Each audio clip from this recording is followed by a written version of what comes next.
Rate some of the chances from the teams competing specifically today, Pete? Yeah, I think of the teams competing today, I think Geelong are the real dark horse. And I sort of said in the preview during the week that I'm a bit disappointed Geelong are playing Calder, because I would say Calder's the other team that really have a good chance at toppling like some of those top four teams. And yeah, it's a little annoying in that sense. Geelong obviously had their measure last week by 15 points and beat them earlier in the year as well. So I definitely think Geelong are probably the team to beat out of the ones today. But I think Calder are good enough to give them a real good match. And Crooksy, the reigning premiers of the competition, hasn't been their way throughout the 2018 season. No, well, it's interesting. They've probably got, well, they've got the most high-profile under-18 player in Sam Walsh, who's touted as the #1 draft pick.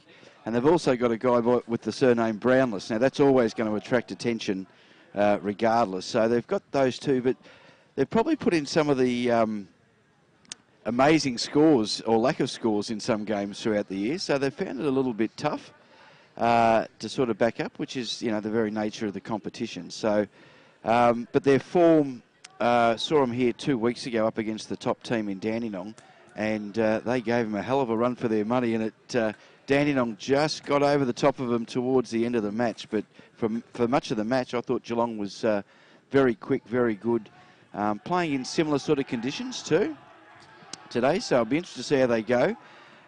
Calder, to me, I was a little bit, I'm not sure, look, it's wildcard rounders at finals, it's knockout finals to me. These are like having 4 elimination finals on the first week. They're all elimination, I suppose, leading up, but this is finals for me. And the orange and blue always pull something out in September in my book, so I'm really looking forward to seeing, I think I've tipped Calder. I'll have to look Apart from when they played the Rebels, of course, a couple of years ago.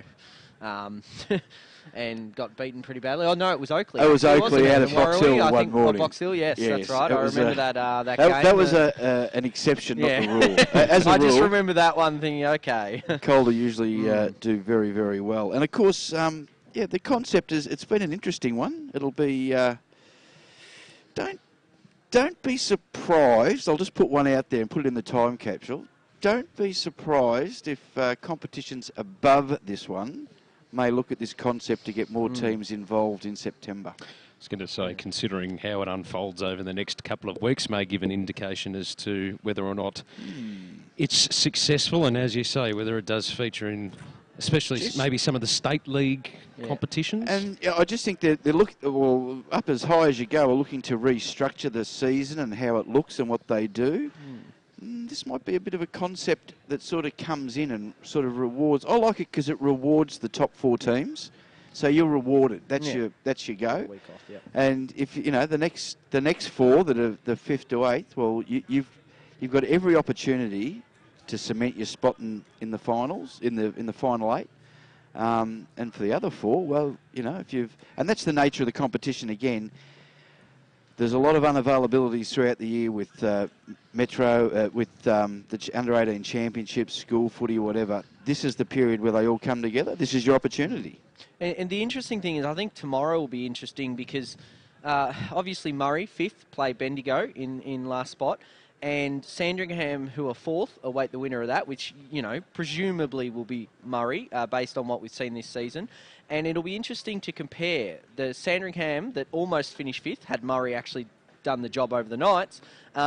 Then Sandy had the week off. Murray played the bottom team, which probably, realistically, in all fairness to Bendigo, isn't finals type intensity. Whether it's better to have the week off or to just sort of do that bit of a hit out. But then you've got to tackle a team that's top 4. So whether it's going to be, I'm interested to see that next game, the week after the elimination final, Sandy versus Murray, assuming all goes as expected, just to see what impact that has, playing the bottom team or having the week off. So you saw Sandy last week, and I caught a little bit of it. I was a bit busy last Saturday morning, but I did capture a little bit on the phone. And I know they were playing the top team, but I think they weren't that impressive. That would be fair to say. That would be a good comment to make, yes. There were glimpses where they showed their potential, but I think Dandenong were a lot hungrier. I think they were responding to after a iffish game against Geelong the week prior up here, so I think they responded. They were very dominant, very well-structured side. in my opinion, hard to see another side beating them in the 2018 season. But Sandringham, I think they've got the pieces of the puzzle. It's just whether they can fit it all together on the day. That's the question for them. So it's a bit like a challenge in Survivor. They've done all the hard work. They've got to the end. They get to that puzzle. They just can't put it together to win the immunity challenge. Can't say I watch Survivor, but I'll say okay. yes. Well, trust me, that's how it works. Good news too for everyone out there.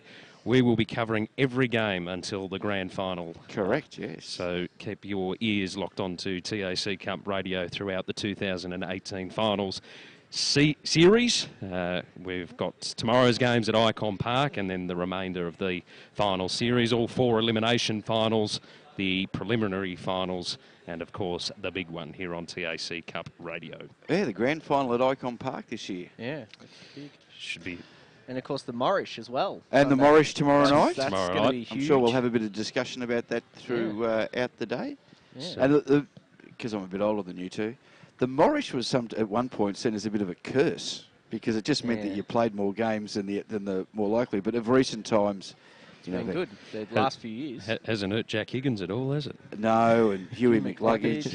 And, so there's the cream has been taking home the medal, which is and the votes this year. But there's another one thing. The TAC Cup, they're always innovative.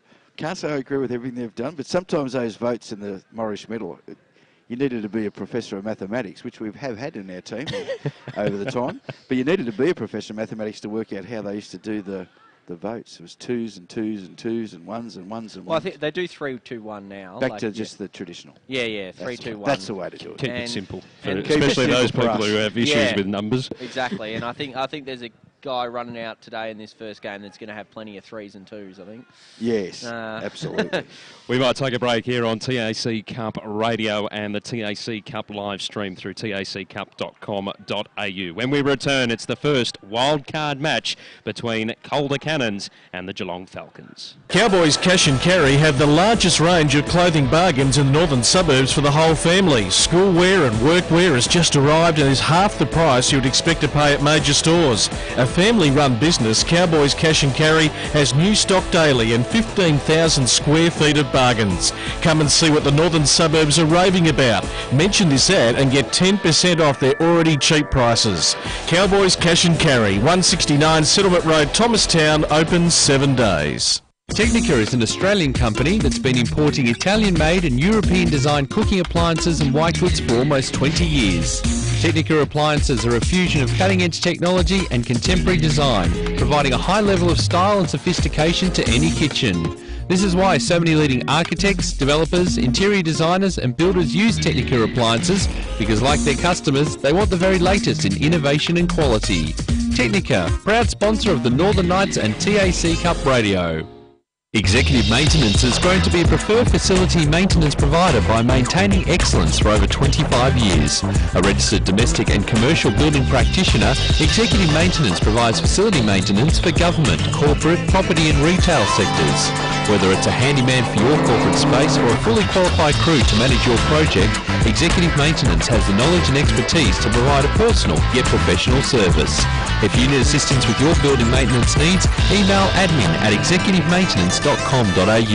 Executive Maintenance, a proud sponsor of TAC Cup Radio. Another year of TAC Cup football and your number one AFL draft site is back and bigger than ever. AdZ Media, powering AFL Draft Central, continues to revolutionise the way AFL draft content is reported. In 2018, the team has increased to more than 40 writers who will provide powerful and cutting-edge stories nationwide. With draft news, features and women's football coverage, AFL Draft Central is your one-stop shop for AFL draft content. Head to afldraftcentral.com.au or stay up to date with us on Instagram, Facebook and Twitter. Check out at AFL Draft Central. Essendon captain Heppel settles, and he's done it! He's slotted through the match-winning goal. Roughead flies high across Nixon.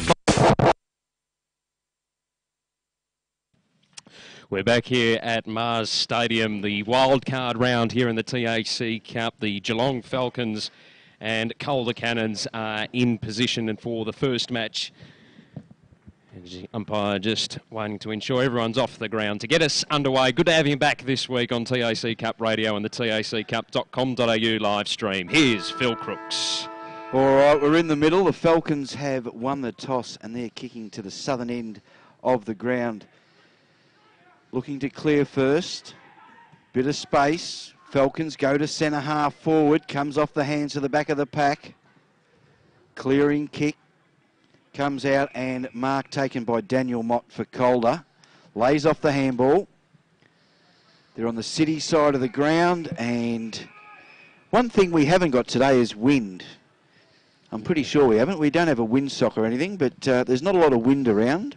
Bit of misty rain. It's not the gust that we usually get through the grandstand and social club. Absolutely. Falcons, centre wing. Up they go, beats all comers. Nice take by the Cannons, sweeping handball. Looking to switch to the other side. Hannah, Daniel Hannah marks. Nephew of Mill Hannah. Big inclusion this week too. Played for Essendon VFL, I think the week before. Yeah, he's been playing a bit of VFL, so that'll be good for the experience. Cannons go up forward. They're looking for Evans. Can't take. Oh, dispossessed. Holding the ball. And the free kick is taken by Cooper Cartledge. Oh, there's just whatever the collective noun of Cannons is. That's what it was. Artillery? An artillery of cannons. I like it, Matthew. That is a great get early doors. There was a lot of them. As Sam Ramsey on half-back. Kicks out wide. Needs to be accurate. Now we need a collective noun of Falcons out there too. If you can work on that for me, please, Matthew. Righto. They work their way through heavy traffic, quick handball. Wrapped up in a tackle, and the umpire will come in and ball it up. 2 minutes in on the Technica time clock, neither team yet to score. Interesting, Ty Browning's going to Sam Walsh again, and they're giving him some. They're just putting body contact on him. Falcons with the free kick. They bring it inboard. It's going to be turned over. Mark taken by Riccardi. Just forward of centre for the Calder Cannons. Kicking to the right-hand side of screen. If you're watching on the live video stream, that was a pinpoint perfection kick inside attacking 50 for Curtis Taylor for the Calder Cannons. Directly in front, about 45 metres out. He's a player that I think really needs to stand up today. He's someone who last week I saw here, he kicked a couple of last quarter goals, but he's got so much talent, he just needs to, I guess, put it together for 4 quarters. And this will be a fantastic start if he can convert this opportunity. So we tick towards 3 minutes on the Technica time clock. We're searching for the first score on the NG scoreboard. Curtis Taylor comes in. It just goes out to the left-hand side and there's a minor score to get us underway here at Mars Stadium. Behind for the Calder Cannons, Falcons yet to score.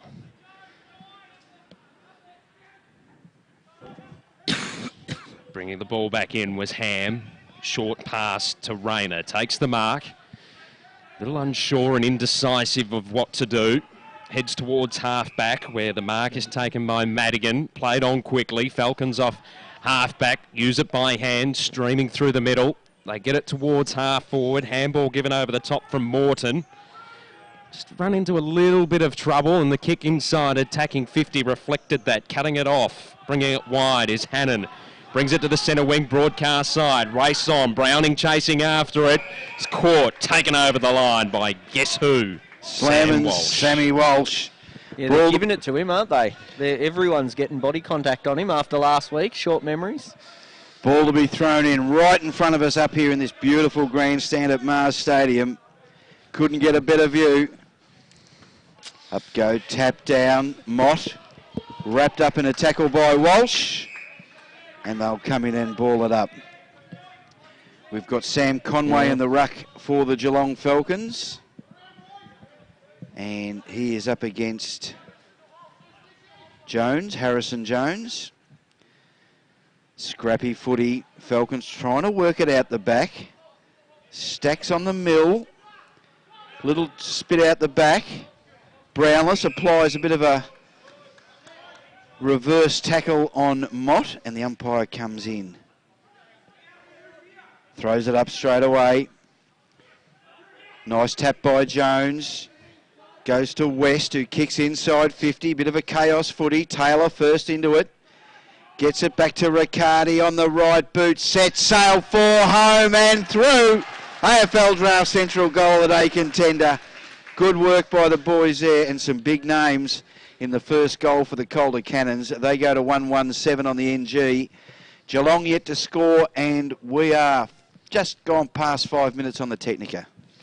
Yeah, it's a good clash so far, but definitely watching some of the, I guess, stoppages. You can see they're making sure Sam Walsh knows they're aware of him, particularly Riley West. He's going to him a few times, just knocking him down if he's got to get up. And yeah, there's a bit of feeling in this one, and it'll be interesting to see how the Falcons respond. I think they've only been inside 50 twice, the Geelong Falcons. And both times it went in, it was a little chaotic. They're all standing in a line down their end of the ground at the moment. Ball up in the middle. Cannons coming through once again. West, inside 50. Bouncing ball. 50-metre arc. Falcons under a little bit of pressure. Torpy got pushed off the footy. Taylor sent the handball inboard. Then Riccardi got it on the outside. Browning goes inside attacking 50. Forward pocket. Chaos. Oh, landed beautifully in the hands of Mitch Pajaski. And he puts it through for the Cannons, second on the NG scoreboard. 2-1-13 plays, no score. Geelong Falcons, 6.5 minutes in on the Technica time clock. A little bit of brilliance there from Mitch Pajaski, Pete. Yeah, he's such a consistent player, and I think the knock on him last year was the fact that he didn't really play much midfield, mainly because he was needed up both ends for the Cannons, and this year he's played so much midfield and drifted down, and he's winning that 30 touches a game, kicking a couple of goals. He's just had a fantastic year, really, so hopefully he gets a chance. He's a really consistent player and you know, does a lot right. And Calder have had a fantastic start, similar to last week. They sort of had the, I guess, the wood on Geelong early. They kicked 3-1 in the first quarter, so it's looking that way again. So now it's over to Geelong, see how it goes. We're going to have a little bit of an issue down the scoreboard end of Mars Stadium today because there's not many people down that end of the ground, and if the kicks keep going as long as what they have already, we're going to have a few pauses in play. There's a little bit of Brownless West and West. I think that was response to West's treatment of Walsh there. Brownless just letting him know he can do it too. Conway gets the tap down. Caught under a pack of players there, and the umpire will come in and toss this up. Just on the edge of the centre circle. Nice bit of feeling to this game, like it, come September. Oh, ooh. Walsh gets caught, bumped high. Yeah. Would have thought that may have been a free kick. Oh. And now it's gone back the other way. Sling tackle. I'm going to enjoy this. Double sling tackle. Yeah. And they play on straight away. Go forward through West, and nice safe mark in the heart of defensive 50. They go in short. Spot up Jesse Clark. Just need a bit of a settle down here, the old Falcons. Sam Torpy. Awkward kick on the left boot. They go across, cross ground, now Rayner. Go out wide, got a man Conway. All on their own. Conway, long penetrating kick inside 50, just slides off the side of the boot and goes out of bounds 50 metres around from the Falcons' goal. They're kicking to the highway end. It's going to be interesting to watch Brownless against West because there's a lot of feeling in this. So that's really good to see early, standing up for their mates. Ball to be thrown in. Good tap by Jones, but it is taken for the Falcons by Dalhouse. Bounces inside, and the ball will be thrown in right next to the goals. Falcons' first real opportunity to score. And we're 9 minutes into this first quarter. First of the wildcard games. Here's McHenry. Ball wrapped up and tight footy. That's what you expect in September. Ooh. Someone's going to give away a goal here or a free kick. They've got a free. McHenry's got it. Looks like he's going to have a shot for goal. Cannons might need to settle down a little here, I think. They're getting it's good to stand up, but it's now cost them. Yep. Yeah. So this is McHenry coming in directly in front and made the umpire work a fraction, and they come in straight away, the old Falcons, and just bowl a couple over. You got to love Connor Iden. He doesn't mind a bit of a scrap. He'll be letting them know that they gave that one up. So. And you just keep an eye on that for me, Matt, as I go to the NG scoreboard. Geelong Falcons, 1 goal straight 6. The Calder Cannons, 2-1-13. 10 and a half minutes in on the Technica time clock. There are spot fires everywhere. It's hard to keep track on. Kemp's going at it on the wing at the moment. Just splitting up. Newman was going at it inside defensive 50 for the Calder Cannons. Back underway in the middle though. Straight to the deck. Cannons looking to clear once more. Martin inside 50 over the back. Taking the mark for the Falcons though was Clark. Just inside defensive 50, outer side for Geelong. In the end, toe poked it and was not beneficial. Jury goes inside attacking 50. Bouncing ball for Curtis Taylor, dribbles through for a minor score. 2-2-14, the Calder Cannons lead the Geelong Falcons. 1 straight 6 on the NG scoreboard. Ticking over 11 minutes in the first term on the Technica time clock. Falcons go back to Clark. Top of the defensive goal square, out wide. Pajaski with the fist, brought the ball to ground, chasing after his bench log. Oh, love it. As the Falcons, good tackle, may have been in the back. No, the umpire said holding the footy, so free kick will go the way of the Calder Cannons. Centre wing, outer side. Tracked down along that boundary line. Evans didn't take what he should have. The handball comes inboard. And the short kick inside attacking 50. They're not hitting their targets at the moment, the Calder Cannons. Back pocket out of side. They're out if they can get this. Ham. They have. Half back. Building nicely in the hands there of Smith. Got it further afield. Falcons go towards the half forward flank. Over the head of Iden at half forward. Tracking towards the boundary line. And the umpire says it doesn't go off the boot. Rolls over the boundary line and out of play. We'll throw it in. Forward pocket, broadcast side. Geelong Falcons 1 straight 6, trailing the Calder Cannons 2-2-14 on the NG scoreboard. Falcons looking to get another goal here from a stoppage. They're 25 metres around from their goal. Idoon gets the double fister. It's a snap at goal by Oscar, and that is the AFL Draft Central goal of the day, clubhouse leader. That was wonderful play. There's another whistle. And the Geelong boy there just letting him know the McHenry, the one who was the recipient of the last free kick, just let him, I think the midfielders at Calder know that, hang on a minute, you're getting beaten at these forward stoppages. And, got to love it. Really. That was a wonderful piece of play by Idoon. And they've got the free kick, the Cannons. Now, the umpires pulled the book out here. Or is it a card? It's the book. It's the book. Someone's in there. Surely McHenry. He was the one that got sent sent off. Yeah, McHenry got sent off for his tackle. Yeah, with West. That's a big loss if they're out for a short period of time. Riley West. Good to see Riley West has got a right boot. His old man never kicked it with his right boot in his life. Good kick inside 50. And the ball will be thrown up. NG scoreboard 2 straight 12. The Falcons 2-2-14. Great first game in the wildcard round between these two teams. Thrown in. We're 40 metres away from the Cannons' goal. Wrapped in a tackle, going nowhere. The other team that has to step up in finals is the umpires too. They've got to make sure that they're keeping on top of this. Just settle the guys down. Pajaski, double punch. Punches into a hot area. Walsh has got it. He kicks. Tanner Brune first there. Nice pickup.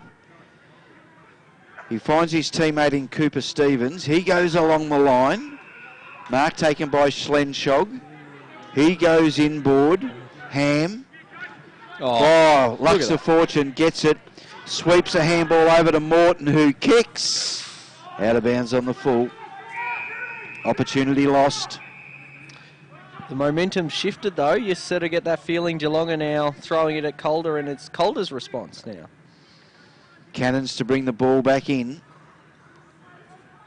Kick out to the outer side. Comes off the fist, and it's over the boundary line, out of bounds. 15 minutes into this first term. 14 plays 12. It's the Cannons by 2. Nice to have the sun out in Ballarat too.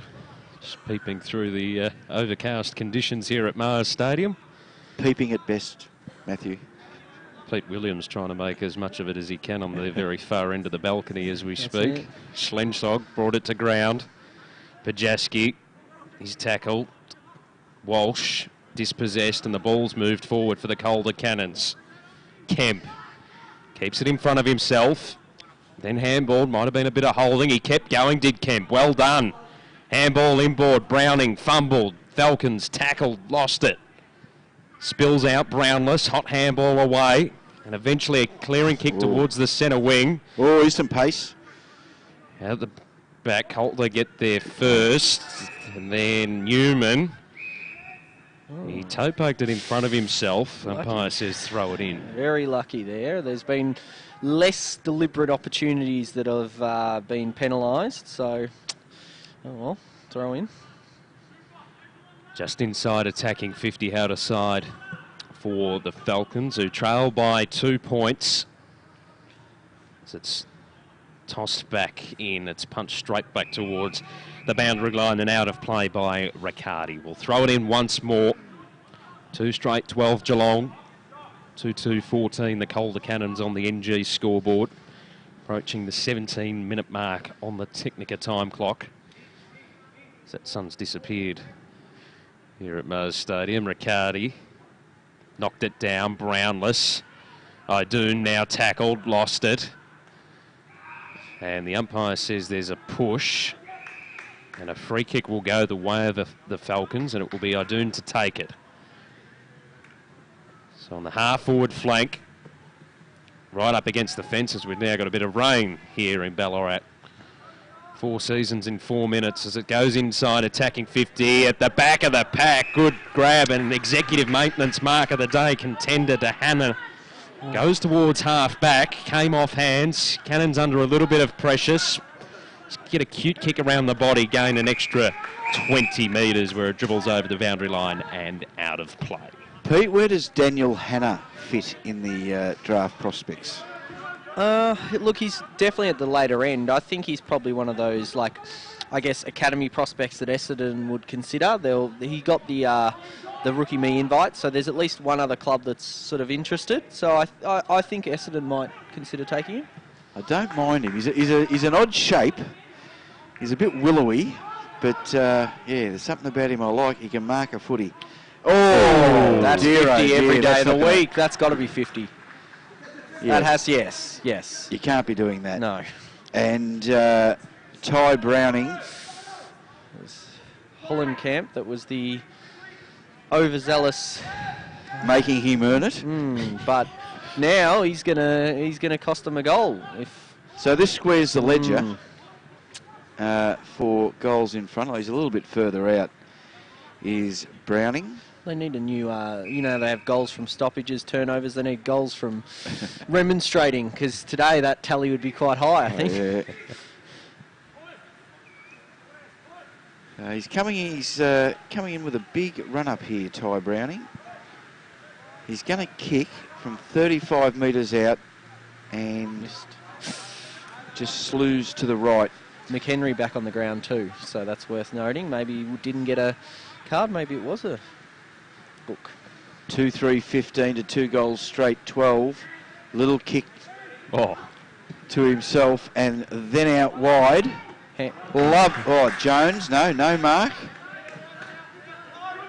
As the ball still in dispute. Conway, the big fella, taps it out to Walsh. He gets it in the back. Yeah. Slam and Sam Walsh takes a free kick. Half back. grandstand or commentary side of the ground. Directs a bit of traffic. Turn around, Conway. Ball, Idoon. There we go. Nice pick-up, McHenry. Oh. Mott for Calder to Scholl on the left boot. Penetrating kick, looking for Taylor. Oh, you're beauty! Curtis Taylor takes an executive maintenance mark of the day contender and then squares the ball up straight away. That was bizarre.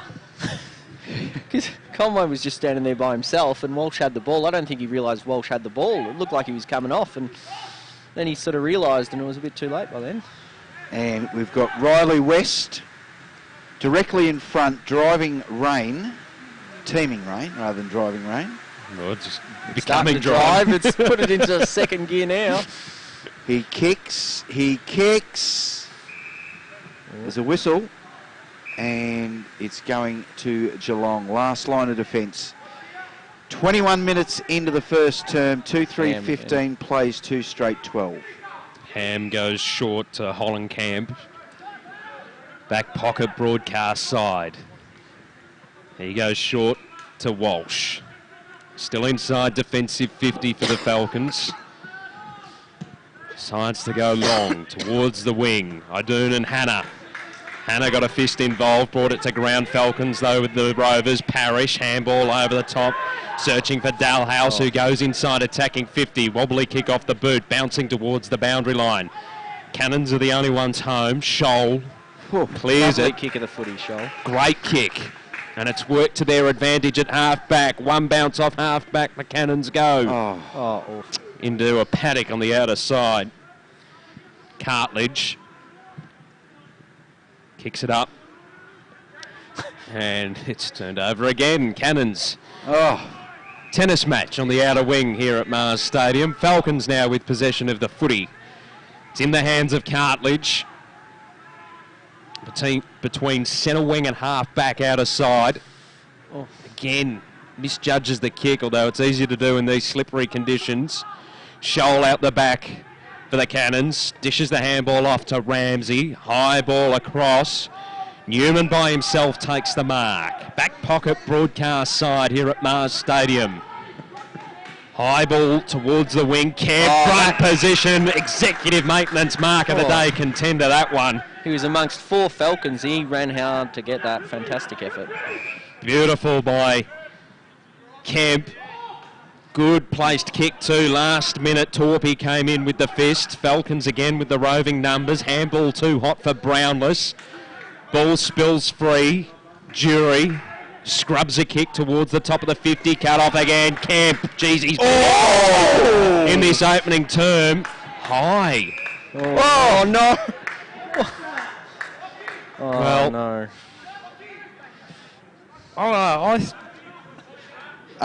Look, I thought it was more like a bit off the ball more than anything. Like he sort of, I think he'd picked it before he went for the footy. He'd picked him out. So, yeah, interesting. But ball towards centre wing. Hannah just can't keep it in his grasp. Idoon fires a handball out to Morton. High kick inside 50. Well read. this kid, watch this kid. He is a star. This kid is Charlie Sprague. Yes, I read a bit about him. Probably read a He's bit on your very site, highly. Pete. He's the forgotten man. Forgotten man. He's been injured.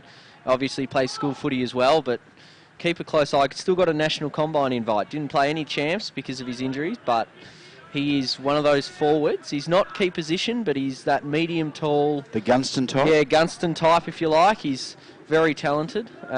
He played first time last week and kicked 3 goals. So Lining up for his first today. Geez, it's not a bad attempt.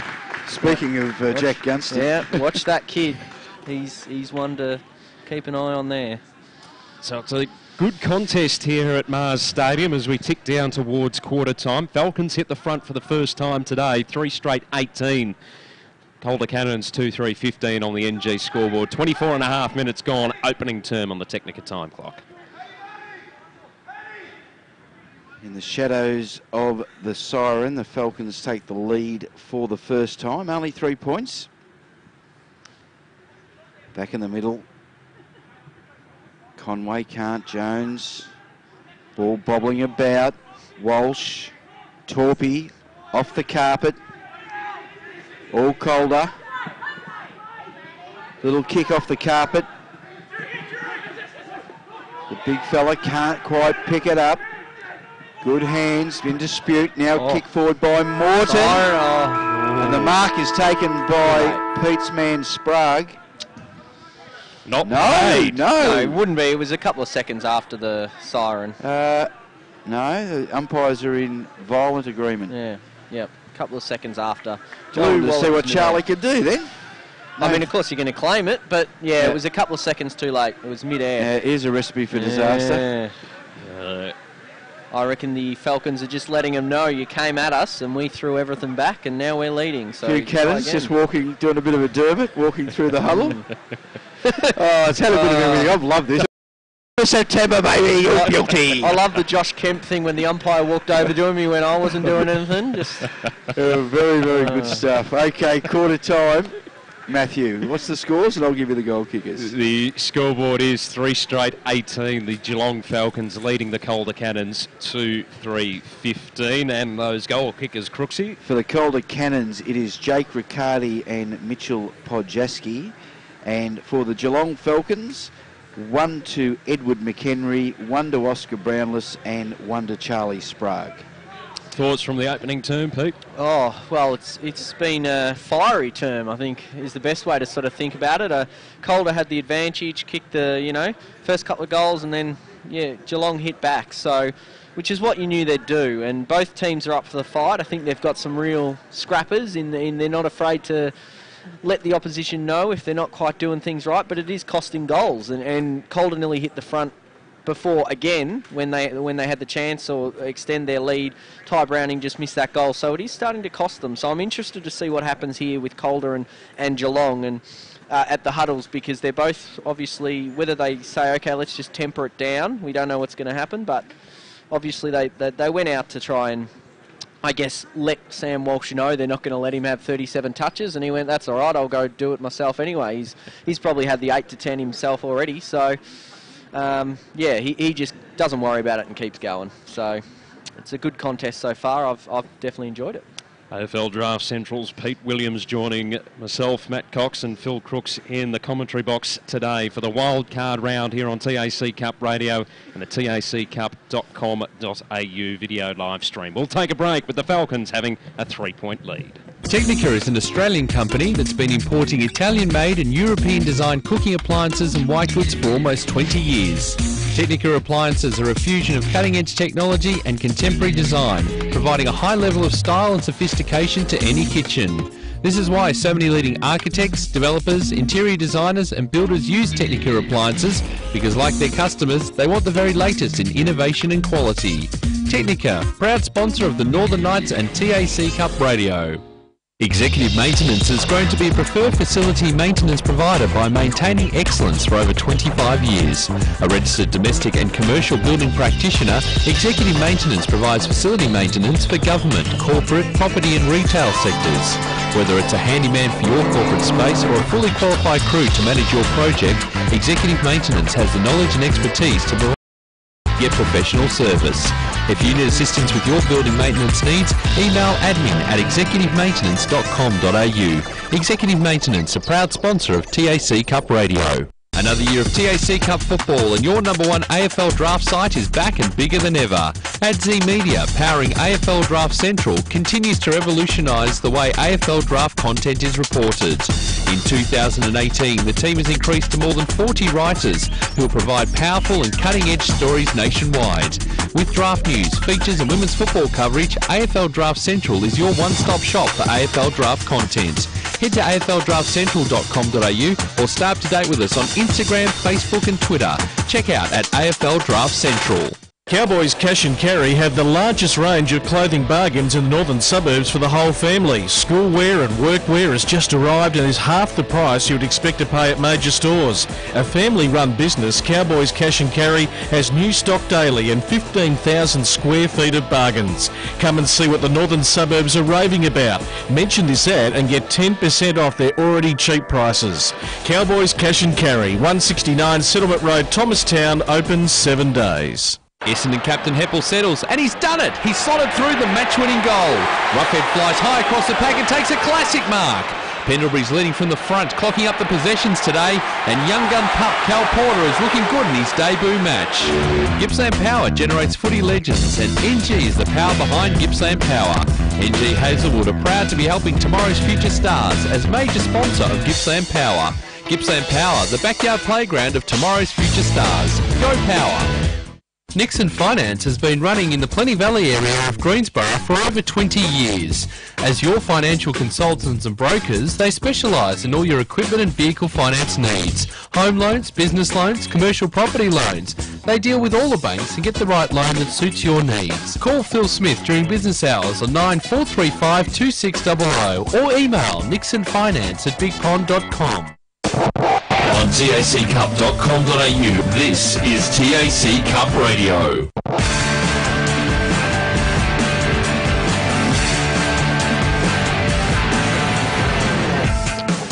Welcome back to Mars Stadium, where at quarter time the Geelong Falcons lead the Calder Cannons by 3 points, 3 straight 18 to 2-3-15. A fiery opening term, Pete. There's a lot of feeling in this game. And on the verge of finals, of course, wildcard round winners go into next week elimination finals against the top 4 sides of the TAC Cup. Yes, it's fantastic. Like I love a bit of biffo as long as it doesn't get too over the top. But both these sides have really shown, I guess, sized each other up. Calder came out with a clear intent. They lost last week, and they just were letting Sam Walsh and co know that, you know what, we're not going to let you just, come over the top of us and bully us around. We're going to stick it right to you. And then, of course, the likes of Oscar Brownless and Ned McHenry went right back at him and said, come on, we'll take you down. So it's going to be a great contest, and I want to see how much it plays here. Now, Ned McHenry just having a word to the umpires. Interesting. Trying to get back in his good books? Yeah, he's like, hey, can I just borrow your book for a second? I'll scrub something out. Yeah. Probably showing him how to spell it. It's not the easiest name. Ned, he's like, no, I'm the other bloke, yeah. To get us underway for the second term, here's Phil Crooks. Conway and Jones. Ball just hits the deck in the middle of the centre circle. Martin, quick kick. Comes out, Minton Connell. Kicks it off the carpet. Heavy rain to start the second term. Falcons caught, dispossessed, no free kick. Play on, play on. Cannons. It's a quick kick out. Couldn't wheel around Taylor. Now he's back onto it. It could have been caught high, but the umpire says the head-on tackle was unavoidable. Now, the thing to watch for Calder is they rotate West, the pod, and Curtis Taylor around. West starting full forward. Tap down. Comes out. Martin. It's a dirty big up and under. They fly. No one lays a hand on it. Slung around. Stacks on the mill. Minute into the second term. It is the Falcons by 3 points. We're deep in Cannon's attack. Geelong. It's a kick out to space. The race is on. The Falcons are there first. Lovely kick to Sprague. He's on half-back. 50. 50. Ooh. Encroachment. Yeah, Hannah's trying to work out what's going on, but Hannah. should be on the back end of the square, surely. Yeah. There we go. As Sprague. Lovely driving kick into the heart of 50. Punch down. Torpy. Ooh, just got the cake of soap at the end there. Now he chases after it. Wheels around. Finds Conway, who's just outside 50. He lays off the handball to Smith, who kicks to the top of the square. The big men fly, comes over the back. Dalhouse can't grab it. Over the boundary line, out of bounds. 2 minutes in. Falcons by 3 points. I like that. I think Conway was looking for the handball to anyone, and Smith just happened to be standing there, and he went, oh dear, okay, I guess I got to do this. So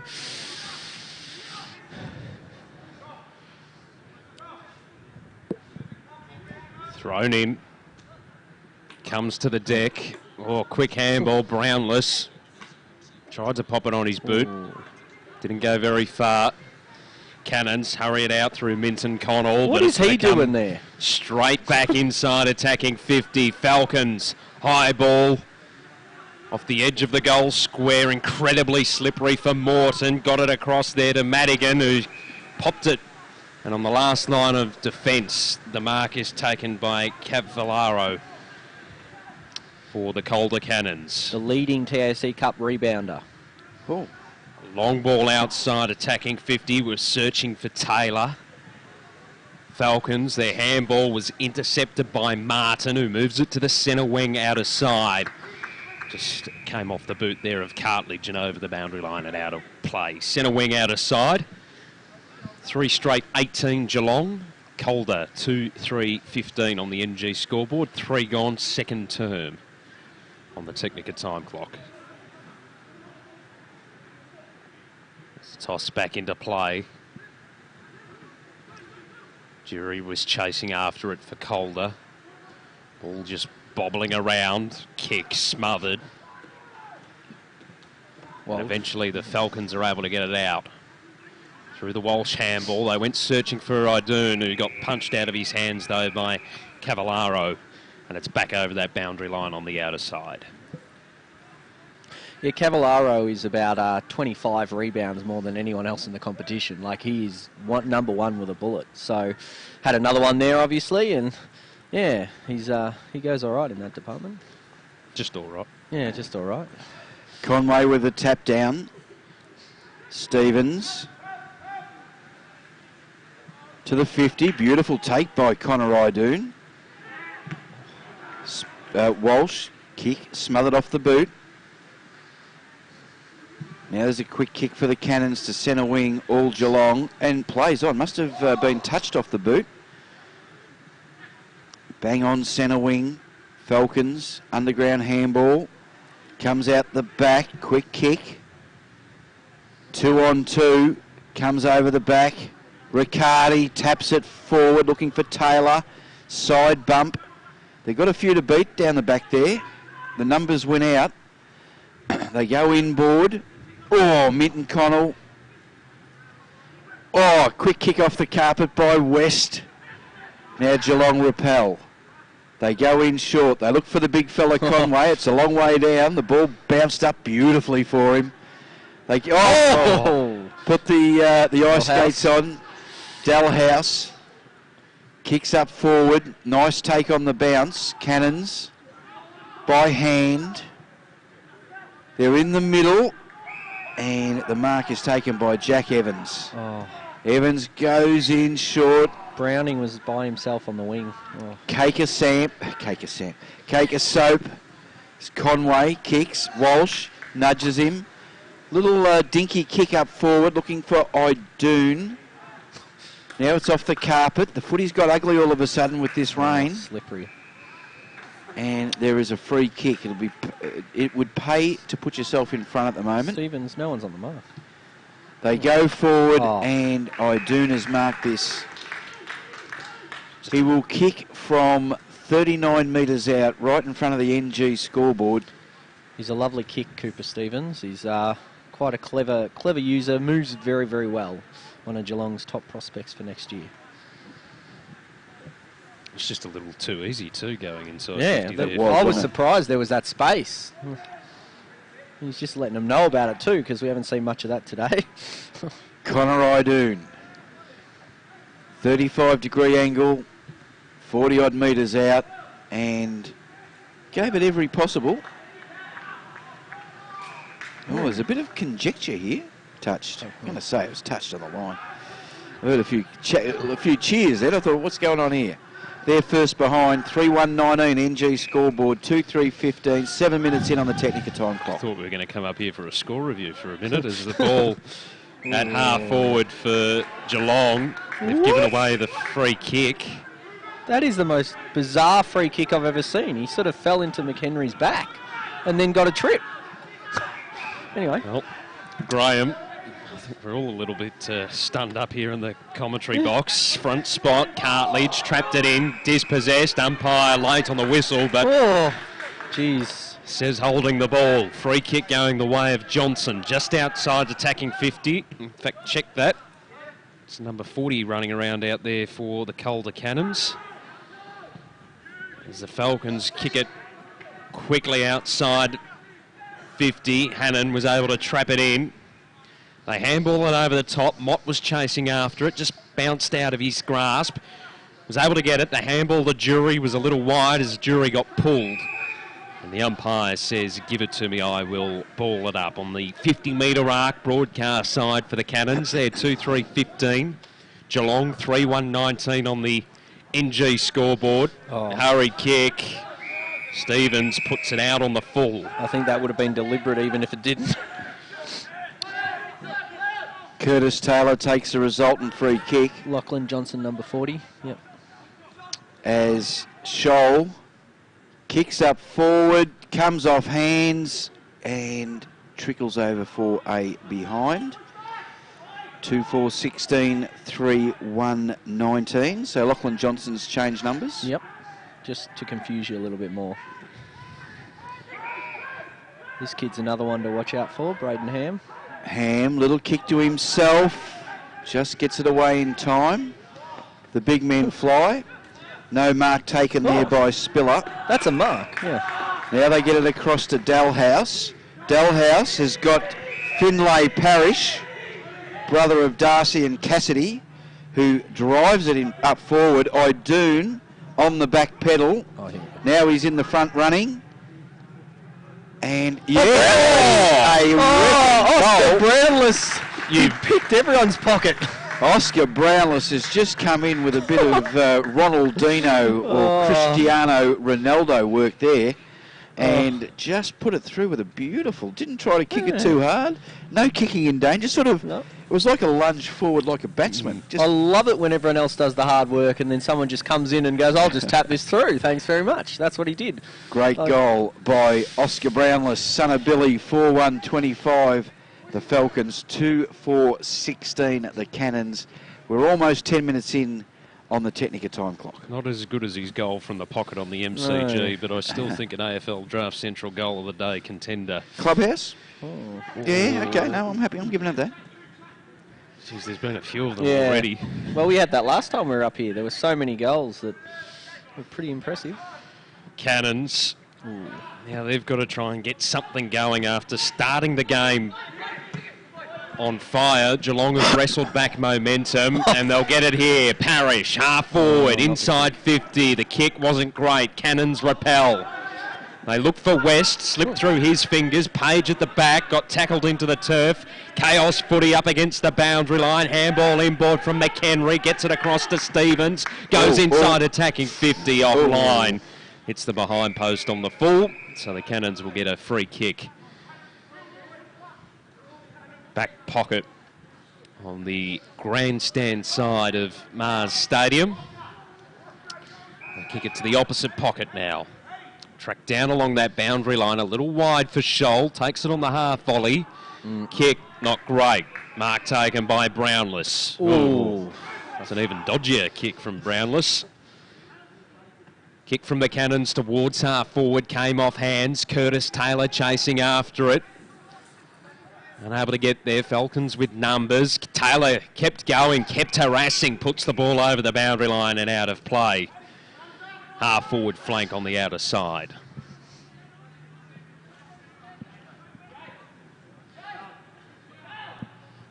Falcons have a spare one inside that defensive 50 there. They're just making the switch. Minton Connell coming on now. Ball thrown in. Walsh. Just play on, play on, play on. It is Rayner who kicks into the centre square. It's all Cannons. Quick, high kick up forward. Two bites of the cherry. Just spilt it on the way down. Quick kick. It's missed. It's an airy. Minton Connell doing some busy work up against the boundary line. It's going to be thrown in 20 metres around from the Cannons goal.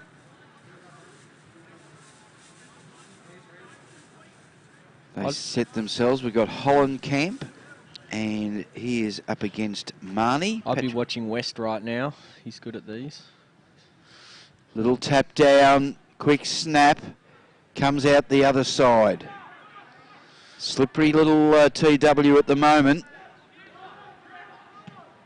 Nice kick by the Falcons. I really like that. Clever. Little big banana bender out to the safety, and that is over the boundary line and out of bounds.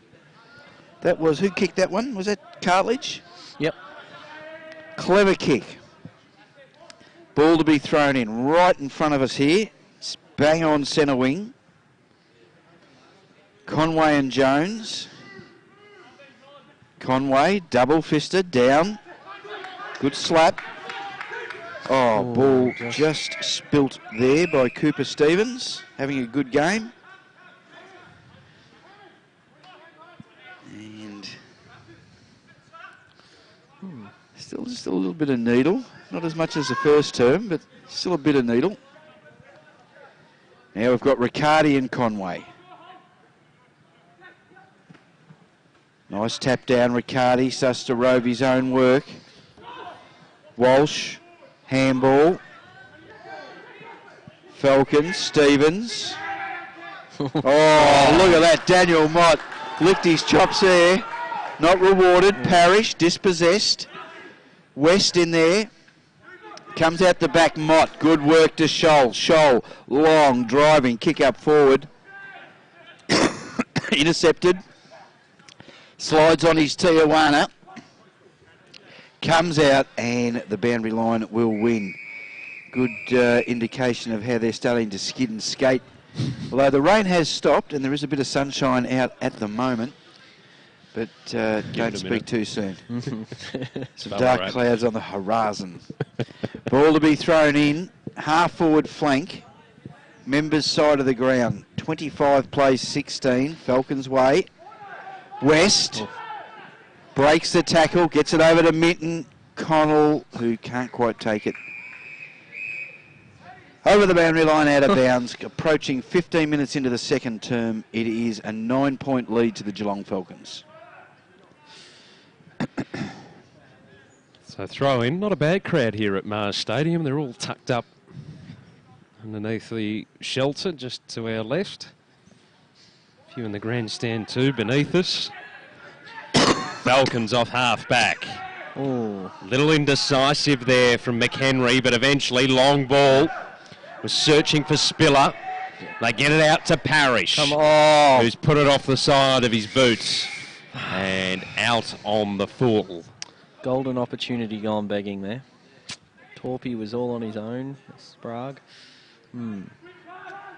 Beautiful sunshine bathes Mars Stadium. High ball, Hannah. Oh, Nelly brought it in. Opportunity for McHenry.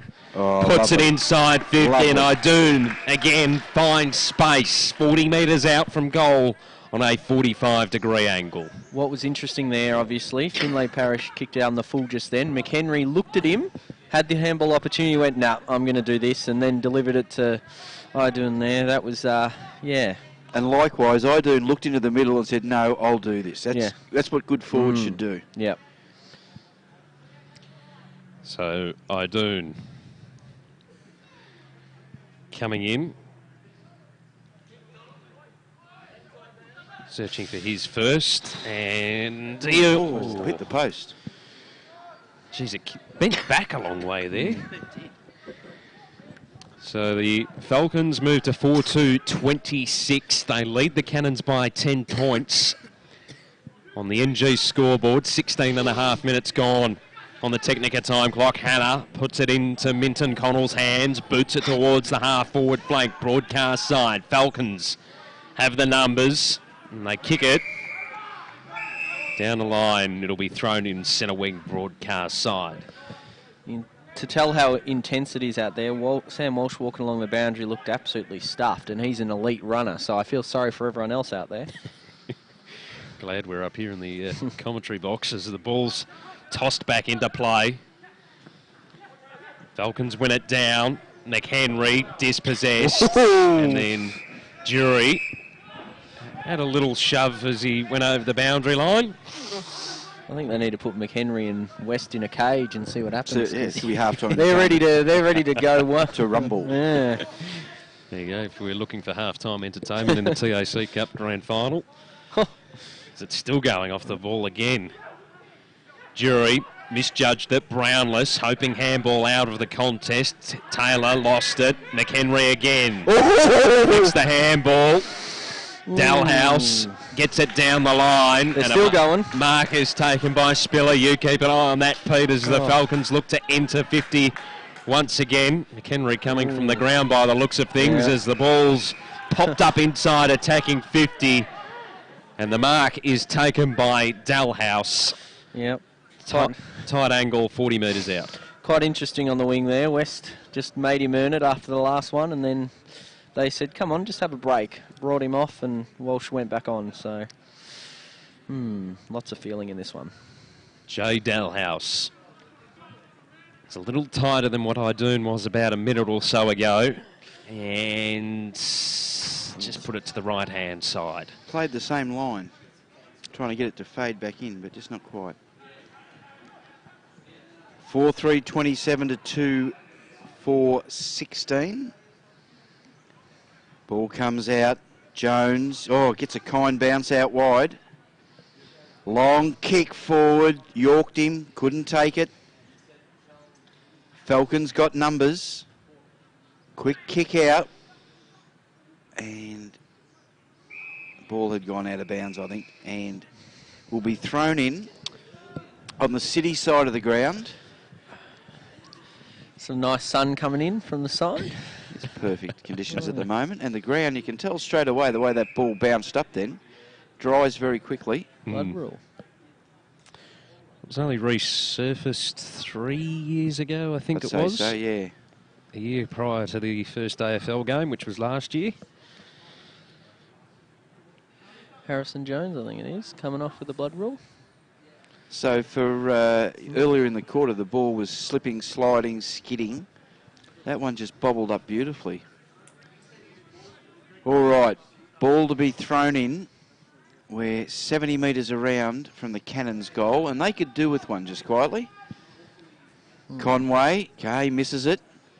Ball spits out the back. Pajaski caught, dispossessed, holding the ball. Good work by the Geelong boys. They go in short. Again, don't quite hit the target. Gives Calder the opportunity to come in and lock it up. Ooh. Very lucky there. He put the arm up to stop the tackler. So, Riccardi and Conway, neither. Calder off the side of the boot. Comes in. Taylor, he doesn't keep his feet. And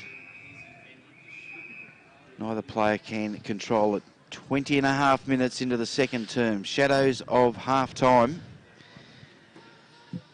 As they're about to throw it in. Right on the 50-metre line. Again, Riccardi and Conway. Riccardi gets front position, grabs the ball, kicks up forward. Taylor was caught behind. And again, we're out of bounds. We're 30 metres closer to goal. They desperately need a goal from the stoppage here just to keep themselves, keep that line, that rubber band nice and close to Geelong. Tap. Ball on the deck, snap, and behind. 2-5-17, the Calder Cannons. 4-3-27, the Geelong Falcons. NG scoreboard, 21 and a half minutes in on the Technica time clock. Hollenkamp to bring the ball back into play for the Falcons. Interesting. Given the hurry up, he's pushed it well wide. No one's touched that. That is why it's interesting. I was wondering why Ham didn't get the ball there, or McHenry was down there, but... So Cannons to get the free kick. Right on the arc. Long ball inside, attacking 50 from Evans. Ball off hands, Hollenkamp.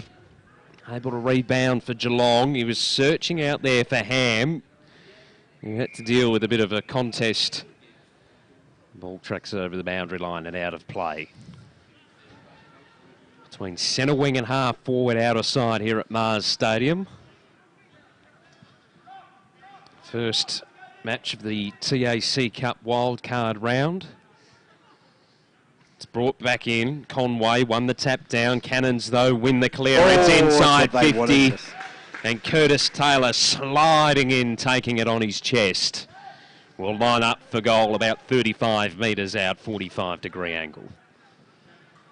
Big kick in the context of the game thus far. And he's been fairly busy inside 52. I've liked his game. He hasn't, you know, put on the too much so far, but he's, you know, he's done a few things. So it's certainly an improvement on last week. He's needing that big effort today, and he's got a chance here. Taylor coming in. Oh, and beautiful kick. That'll do it. He knew it. Second it came off the boot, he was celebrating. The Cannons get their first goal for the quarter at the 23rd minute mark of the second term. And they move to 3-5-23. The Geelong Falcons 4-3-27. That's all on the NG scoreboard and Technica time clock. Only a minute and a half left, so big period coming up. If Calder can sneak another one, they get in front. But if Geelong can sneak one, then they go back to 10 points up. So it's a very crucial point in the game. And I wonder if there's another shower band about to hit us during the halftime break. Looking to our right. Brownless grabs it. He's going to get caught here. No, says the umpire. He had no prior. I think he did the deliberate fumble there, so he didn't take the ball. Jones taps it out the back. Nice bit of ruck work to Browning. He just quickly kicks it. A little bit of man-handling.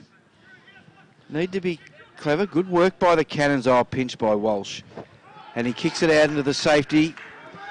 Plenty of the white away strip of the Falcons making their way to the footy. McHenry caught. That's... Well, he broke the tackle. They get it over to Parrish. And Parrish kicks it out of bounds on the full. And Walsh and Browning just exchanging phone numbers. As the ball's on centre wing, Martin, he's bumped, tackled, and we're 10 seconds away from the halftime siren. And they could all just go in and have a nice cup of tea and a sandwich. Nice work there by Conway. Quick kick up forward. Now, here we go. And,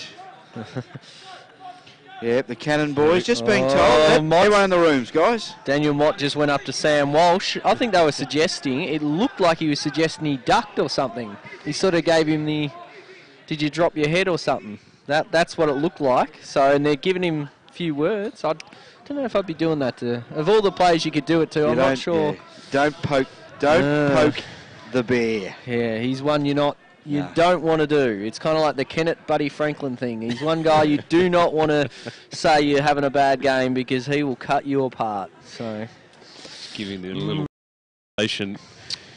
So at half time, the Falcons 4-3-27 leading the Calder Cannons 3-5-23. Our goal kickers so far, Crooksy. For the Calder Cannons, Curtis Taylor 1, Jake Riccardi 1, Mitchell Pajeski 1.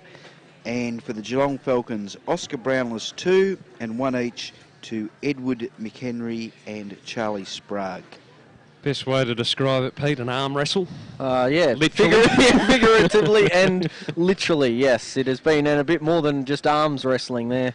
Full body wrestling in some cases. So, and the mud's here as well, so might be mud wrestling soon, who knows? We've got a bit of everything here at Ballarat. We're going to take a break here on TAC Cup Radio and the taccup.com.au live stream. Technica is an Australian company that's been importing Italian-made and European-designed cooking appliances and white goods for almost 20 years. Technica appliances are a fusion of cutting-edge technology and contemporary design, providing a high level of style and sophistication to any kitchen. This is why so many leading architects, developers, interior designers and builders use Technica appliances, because like their customers, they want the very latest in innovation and quality. Technica, proud sponsor of the Northern Knights and TAC Cup Radio. Cowboys Cash and Carry have the largest range of clothing bargains in the northern suburbs for the whole family. Schoolwear and workwear has just arrived and is half the price you would expect to pay at major stores. A family-run business, Cowboys Cash and Carry has new stock daily and 15,000 square feet of bargains. Come and see what the northern suburbs are raving about. Mention this ad and get 10% off their already cheap prices. Cowboys Cash and Carry, 169 Settlement Road, Thomastown, open 7 days. Executive Maintenance has grown to be a preferred facility maintenance provider by maintaining excellence for over 25 years. A registered domestic and commercial building practitioner, Executive Maintenance provides facility maintenance for government, corporate, property and retail sectors. Whether it's a handyman for your corporate space or a fully qualified crew to manage your project, Executive Maintenance has the knowledge and expertise to provide a personal yet professional service. If you need assistance with your building maintenance needs, email admin@executivemaintenance.com.au. Executive Maintenance, a proud sponsor of TAC Cup Radio. Another year of TAC Cup football and your number one AFL draft site is back and bigger than ever. AdZ Media, powering AFL Draft Central, continues to revolutionise the way AFL draft content is reported. In 2018, the team has increased to more than 40 writers who will provide powerful and cutting-edge stories nationwide. With draft news, features and women's football coverage, AFL Draft Central is your one-stop shop for AFL draft content. Head to afldraftcentral.com.au or stay up to date with us on Instagram, Facebook and Twitter. Check out at AFL Draft Central. Essendon captain Heppel settles, and he's done it! He's slotted through the match-winning goal. Roughhead flies high across the pack and takes a classic mark. Pendlebury's leading from the front, clocking up the possessions today, and young gun pup Cal Porter is looking good in his debut match. Gippsland Power generates footy legends, and NG is the power behind Gippsland Power. NG Hazelwood are proud to be helping tomorrow's future stars as major sponsor of Gippsland Power. Gippsland Power, the backyard playground of tomorrow's future stars. Go Power! Nixon Finance has been running in the Plenty Valley area of Greensborough for over 20 years. As your financial consultants and brokers, they specialise in all your equipment and vehicle finance needs. Home loans, business loans, commercial property loans. They deal with all the banks and get the right loan that suits your needs. Call Phil Smith during business hours on 9435 2600 or email nixonfinance@bigpond.com. On taccup.com.au, this is TAC Cup Radio.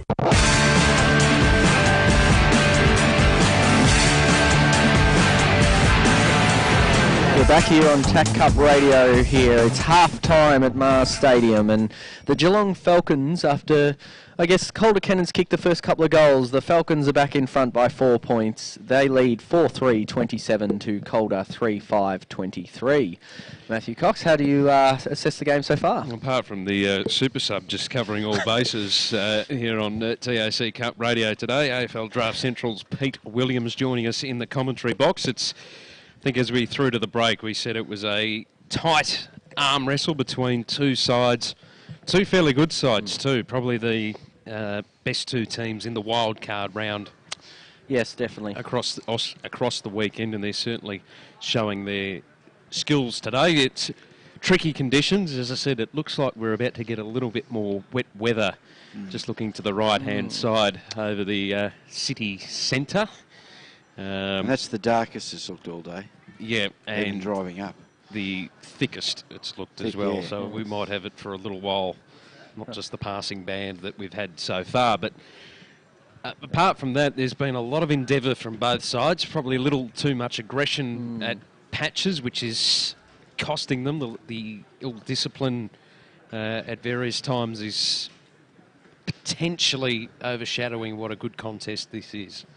Yeah, for sure. And I think this is the contest of the see sort of down there. The Rebels are warming up and they're kicking with a tennis ball, which is interesting. I'm not sure whether that'll help them later on. But in this game, I think we're certainly seeing quite a bit of biffo around, which is good to sort of stand up, but as long as you don't cross the line too much. And yeah, obviously the top players are doing what you expect of them. Walsh, McHenry, Brownless, they've all had pretty good games, and for Calder, you know, Riley West has got amongst it, so yeah, it's quite a good game, and I think Calder were very lucky to get that last goal through Curtis Taylor, because they needed it desperately. If they didn't get that, I reckon there'd be a bit of uncertainty, but they're suddenly back within 4 points. players that have impressed for the Nixon Finance Player of the Day.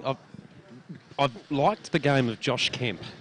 When he's been in the thick of things, he's harassing, his defensive pressure is solid, and he's also able to create something, so I've been impressed with his performance. Probably a quieter game from Browning, even though he's being one of the ones involved in a few of the spot fires that are occurring out there. Well, yeah, interesting to note, he was the one that was on Sam Walsh for most of it last week, where, of course, Walsh had the 37 touches and everything. So I dare say that, he probably wants to get out there and let him know that he's not going to let him do it again. But, yeah, definitely he's one that I think needs to step up as well. Daniel Mott, I've really liked Daniel Mott through that midfield. He and Riley West do really well together. They're different players. They win their own ball. West is obviously more contested, but Mott can win his fair share of contested ball as well. And Daniel Hanna hasn't done anything extraordinary, but is providing a contest every time the ball goes near him.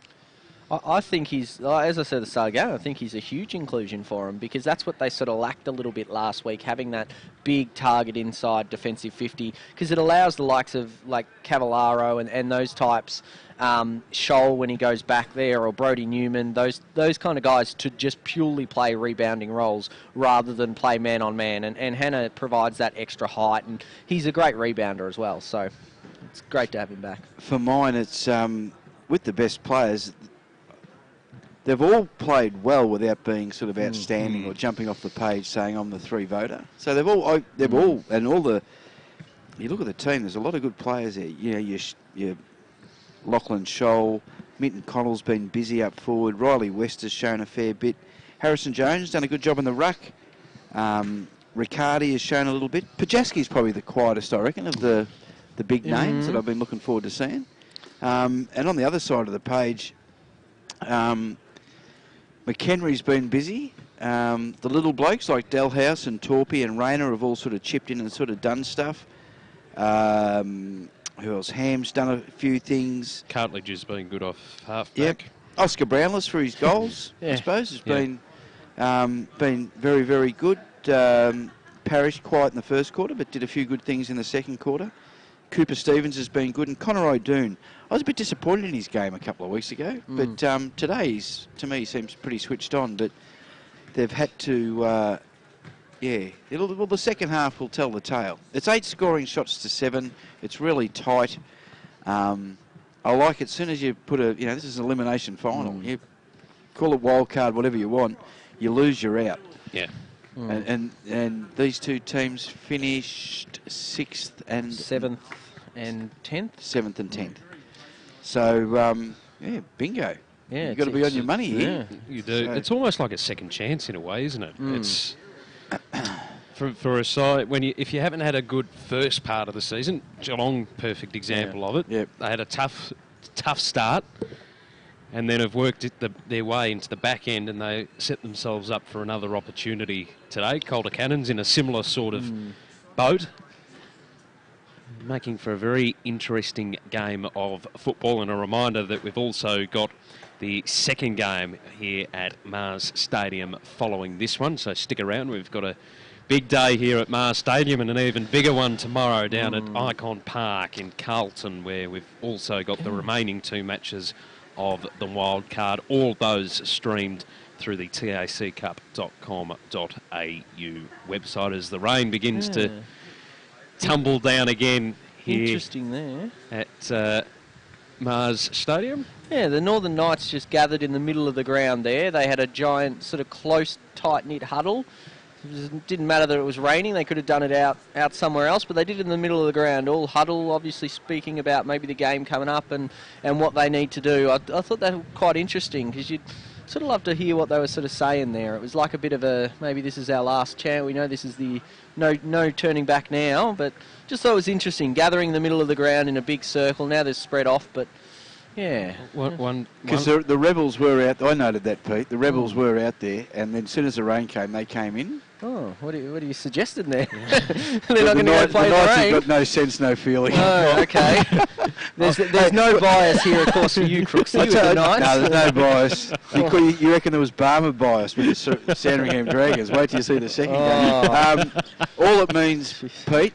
Yep. See those kids up there? Yep. They're not coming off the ground either. No. One of them's got short sleeves on. Yeah, this is the Rebels' home ground. They love these conditions. They're used to it. I don't know how much it plays a part because their home record hasn't been great this year. Well, I guess their record, full stop, hasn't been great this year. But like they had a great win over Geelong down at Geelong. So I'd say, look, at the top of my head, I reckon they've probably won more away from home than they have here. But you know, anything can happen now we're in knockout stages. We've seen some surprise results over the years, so anything can happen. And 8th versus 9th is always a bit of a guessing game. But I will say the Knights this year, and last year, obviously, you coached them last year, are very well coached. Very, very well coached. For a team that only has 2 players that got combine invites, to be in the top 8 is just a fantastic effort. And I wonder whether the way they dropped out of last year's final series was just brought up in the middle out there, considering they were thumped off. I tell you, Crooksy was very quiet that day. He was shattered. At Victoria Park, sitting in that rotten grandstand there. It's beautiful. So I hated that to start with. And my Knights were out by quarter time in the first final. Yeah. And I think my Bombers went out that night too. The Swans. Yes, that was the day too. Absolutely. Yes. Don't have to worry about it this year, Crooksy. Don't worry. Yeah, thank you very much, Pete. On that note, we'll take a break. As I just tipped Pete over the belt. I wish to see how far that is. He's just adjusting his effects mic over the top of it. Yeah. We'll take a break here on TAC Cup Radio and the TACcup.com.au live stream. 4-3-27 Geelong leading the Calder Cannons 3-5-23 at half time. Technica is an Australian company that's been importing Italian-made and European-designed cooking appliances and white goods for almost 20 years. Technica appliances are a fusion of cutting-edge technology and contemporary design, providing a high level of style and sophistication to any kitchen. This is why so many leading architects, developers, interior designers and builders use Technica appliances, because like their customers, they want the very latest in innovation and quality. Technica, proud sponsor of the Northern Knights and TAC Cup Radio. Executive Maintenance has grown to be a preferred facility maintenance provider by maintaining excellence for over 25 years. A registered domestic and commercial building practitioner, Executive Maintenance provides facility maintenance for government, corporate, property and retail sectors. Whether it's a handyman for your corporate space or a fully qualified crew to manage your project, Executive Maintenance has the knowledge and expertise to provide a personal yet professional service. If you need assistance with your building maintenance needs, email admin@executivemaintenance.com.au. Executive Maintenance, a proud sponsor of TAC Cup Radio. Another year of TAC Cup football and your number 1 AFL draft site is back and bigger than ever. AdZ Media, powering AFL Draft Central, continues to revolutionise the way AFL draft content is reported. In 2018, the team has increased to more than 40 writers who will provide powerful and cutting-edge stories nationwide. With draft news, features and women's football coverage, AFL Draft Central is your one-stop shop for AFL draft content. Head to afldraftcentral.com.au or stay up to date with us on Instagram, Facebook and Twitter. Check out at AFL Draft Central. Cowboys Cash and Carry have the largest range of clothing bargains in the northern suburbs for the whole family. School wear and workwear has just arrived and is half the price you'd expect to pay at major stores. A family-run business, Cowboys Cash and Carry has new stock daily and 15,000 square feet of bargains. Come and see what the northern suburbs are raving about. Mention this ad and get 10% off their already cheap prices. Cowboys Cash and Carry, 169 Settlement Road, Thomastown, open 7 days. Essendon captain Heppel settles, and he's done it! He's slotted through the match-winning goal. Roughhead flies high across the pack and takes a classic mark. Pendlebury's leading from the front, clocking up the possessions today, and young gun pup Cal Porter is looking good in his debut match. Gippsland Power generates footy legends, and NG is the power behind Gippsland Power. NG Hazelwood are proud to be helping tomorrow's future stars as major sponsor of Gippsland Power. Gippsland Power, the backyard playground of tomorrow's future stars. Go Power! Nixon Finance has been running in the Plenty Valley area of Greensborough for over 20 years. As your financial consultants and brokers, they specialise in all your equipment and vehicle finance needs. Home loans, business loans, commercial property loans. They deal with all the banks and get the right loan that suits your needs. Call Phil Smith during business hours on 9435 2600 or email nixonfinance@bigpond.com. On taccup.com.au, this is TAC Cup Radio.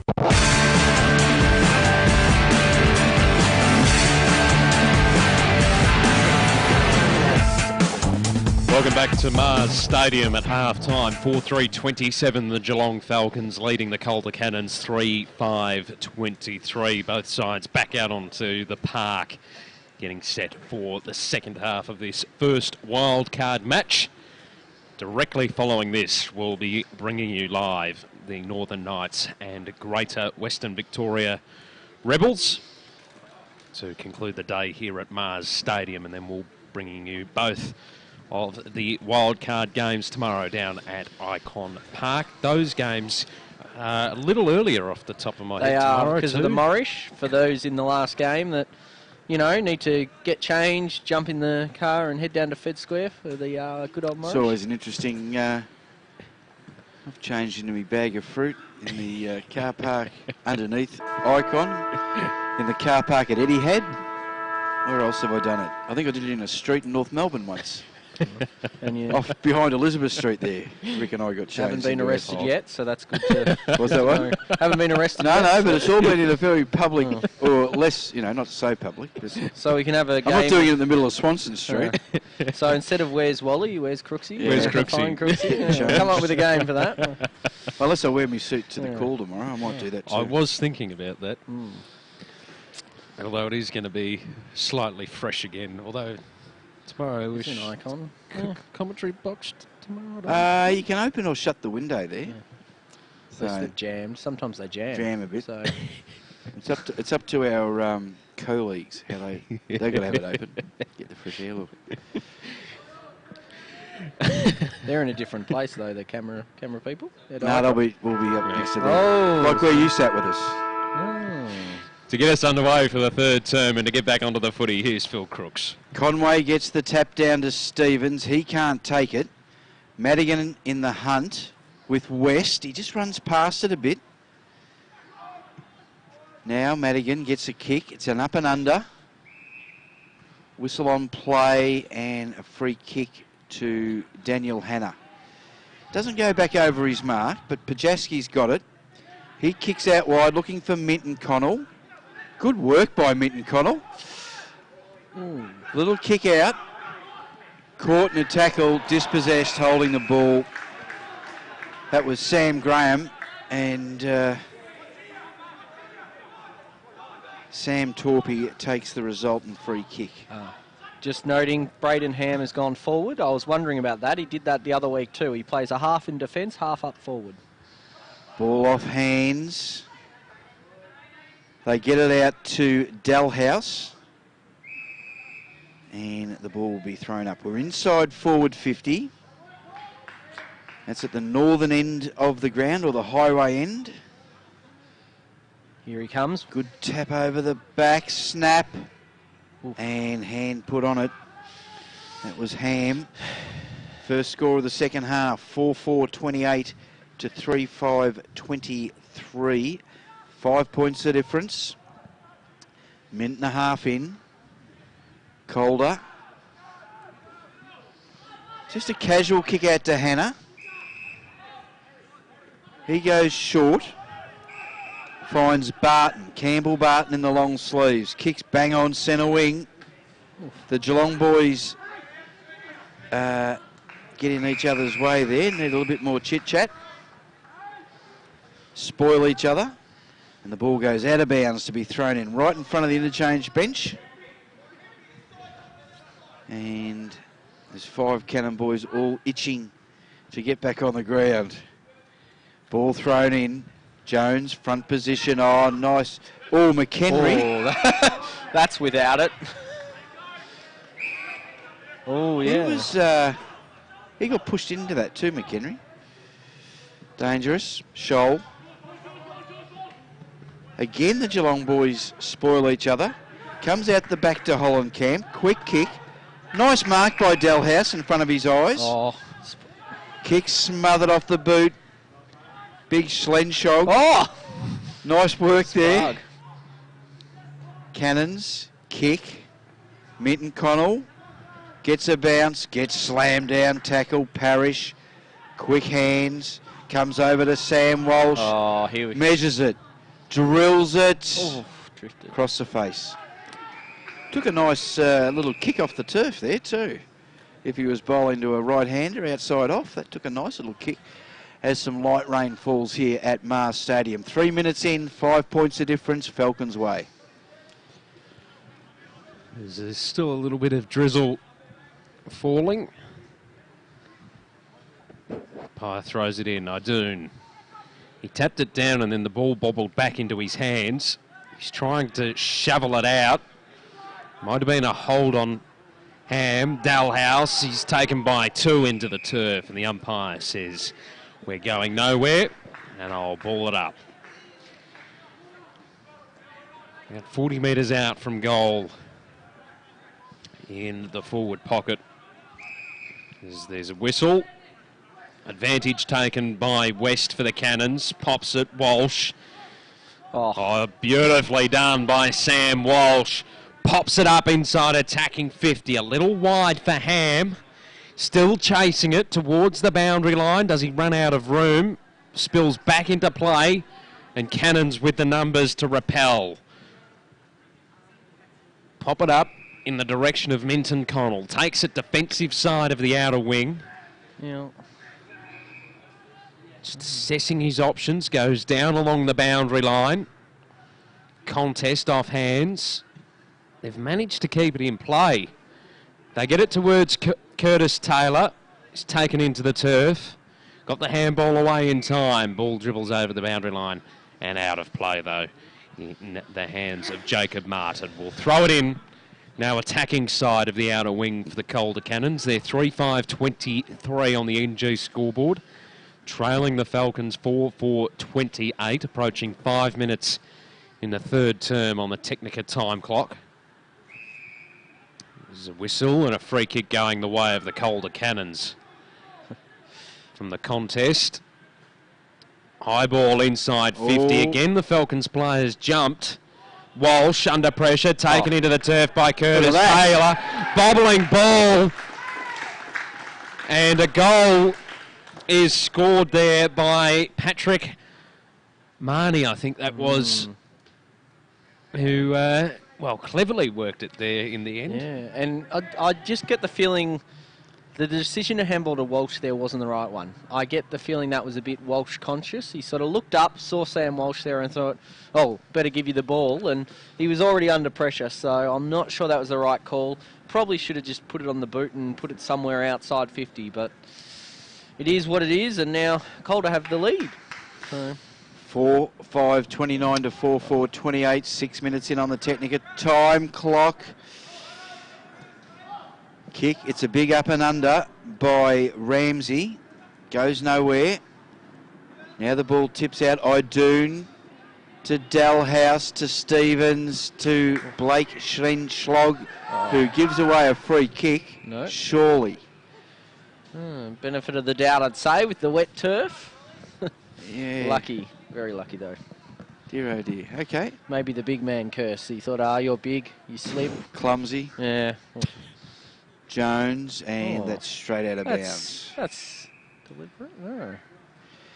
Didn't know you could punch it straight out of bounds. Apparently you can. Apparently, yes. Yeah, or is it just through the points? Yeah, I don't know. But one of my big... I would have thought that, yeah. In general play, Pete, you want to hear me go off when that happens. Yeah. Defender goes up by himself and just bangs it straight out. Not yeah. deliberate. You've got to be kidding. All right. Calder clear. Oh, no. A bit of talk that time by the Falcons, and Page has got it. Clay Page kicks to the heart of 50. Hannah just drops what he may have taken, and some very good innovative work around goals today. I like that Page backed himself, because he had Sam Walsh coming the other way, and it would have been easy to sort of say, no, you take it, but he backed himself and took the mark. 4-5 apiece. Into the pocket, Ramsey. Goes back the other way. They've set up well, Geelong. Cannon's going to need to be precise. West. That might have been a free kick too, I would have thought. Just taking of the arms. Now they, no, miss. Kick off the carpet. Yeah, Riccardi's got to go. Oh. Almost found his man. Dalhouse, smothered. Butters up. Nice little one to Holland Camp. Yes, that was 15. They've got some numbers out this way. Harris, Charlie Harris. Going to go through the corridor. Bit of slip sliding away. Falcons trying to burrage through. McHenry. Gee, he almost took the whistle then. Kick smothered. The Cannons through West. Oh, nice work here. Minton Connell into the contact. Now Page kicks into the centre of the ground. Ball bounces. Tackled. That's in the back. That's in the back. Yeah. Umpire a long way behind. Ball comes back. Geelong inside the centre square. Oh, no. Couldn't have picked a man out better if he had have tried. Scholl. They go forward. Riccardi drops what he probably should have taken, although it is slippery. It is raining. Page. Again. Walsh on the left. That is spilt by Graham. Oh. Now they're a chance again. McHenry. Collared by Browning. Quick handball, quick hands. Hannah over the back to Mott. Mott on the left. No. His kick's intercepted. Comes back quickly. Hits the deck. Idoon can't take it. Hannah. They're tapped over. It's a chaos footy. Comes out to Dalhouse, who just slams it on the boot. There's your clubhouse leader. Right there. AFL Draft Central goal of the day to Jay Dalhouse. That is the clubhouse leader for that one, for sure. And the Falcons move to 5-5-35 on the NG scoreboard. The Calder Cannons are 4-5-29. The Technica time clock ticks over to 10 minutes into this third quarter. I reckon they pulled that one out of somewhere, because that was some awful play from both sides. You'd almost thought they were just playing kick to kick for a while there. Back from the wing to forward, back, forward. And it really needed something like that just to spark it, because no one's really taking control as such. They just seem to be passing it. Ball back in the middle. The Cannons hurry it forward. High ball leading out. Riccardi punched out of his hands. Waltz tracking it. Fires the handball out, and then it's seen over the boundary line and out of play by Clark. Ball to be tossed in, half forward flank on the broadcast side for the Calder Cannons. And you're right, Pete, no one's taken responsibility yet. I think that's what this game's waiting for, just someone just to step up. Take it by the scruff of the neck. Out the back. How good is West from a stoppage? How good is West from a stoppage? I'll let you call that. Oh, what a goal. Sensational. West. That's your clubhouse leader. He's gone, there you go. We're talking about taking it from the scruff of the neck. He just took the goal of the day right from Jay Dalhouse up the other end. He just went, no, I've had enough of this. I'm going to spin it in. And I knew the second he got it, I thought, this is sailing through. It's what he does so well. He just reads the taps so well and moves through the stoppage, and then he's just got to finish off. That is what he does. That's his trademark right there. He did it last week as well from a forward stoppage, and he's just so damaging. Western Bulldogs will be licking their lips seeing that. 5-5-35 apiece now here at Mars Stadium. 11.5 minutes in on the Technica time clock. Ball in the middle. Geelong flip one out. Pajaski can't take it. Nice tackle laid. Scrappy footy. Spits out the back. Kick smothered off the boot. It'll be play on, play on, play on. Tap down. Kick slung. Scrappy footy. Stevens. Johnson trying to get to the bottom of it. Trying to let this just play out.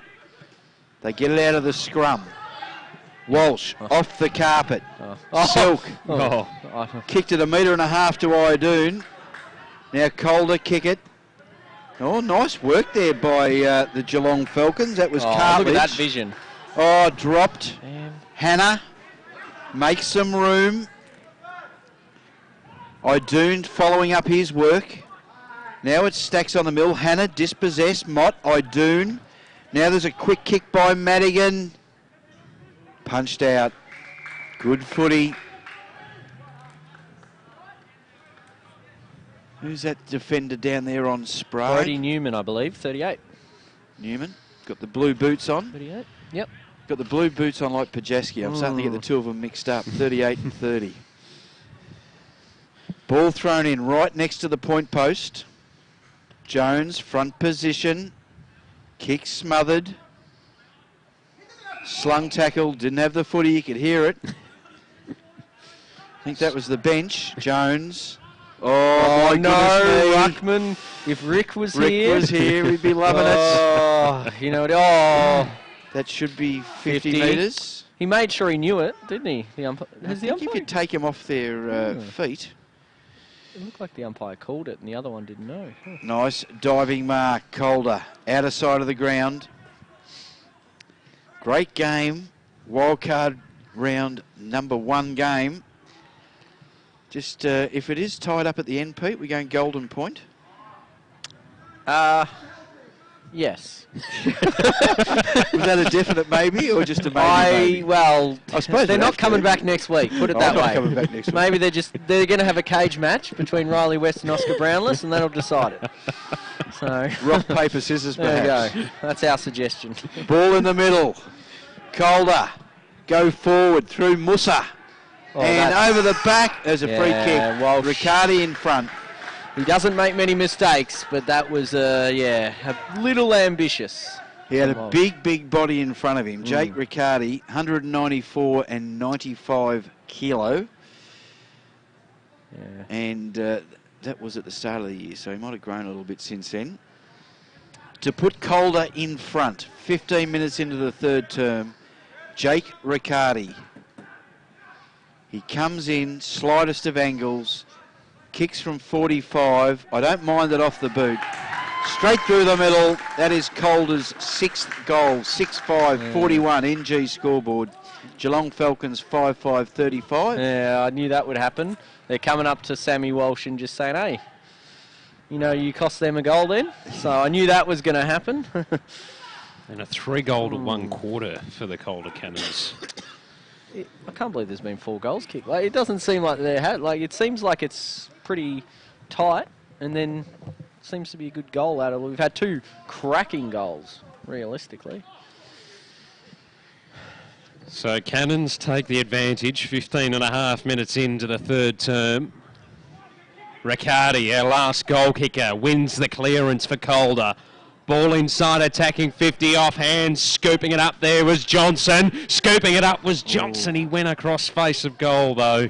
Dribbles over the boundary line and out of play in front of Mahoney down there. If they can get another one here, Pete. Yeah. In the context of the game. In the context, considering the weather and conditions. Make things very, very interesting. Ball back into play. Tap favoured the Cannons. They were dispossessed. Taylor caught, then applies the tackle on Walsh. And the umpire says, give it to me, I will ball it up.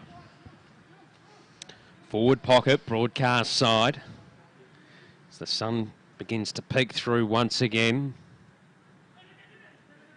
McHenry, he spun around a couple of times. The kick. Done.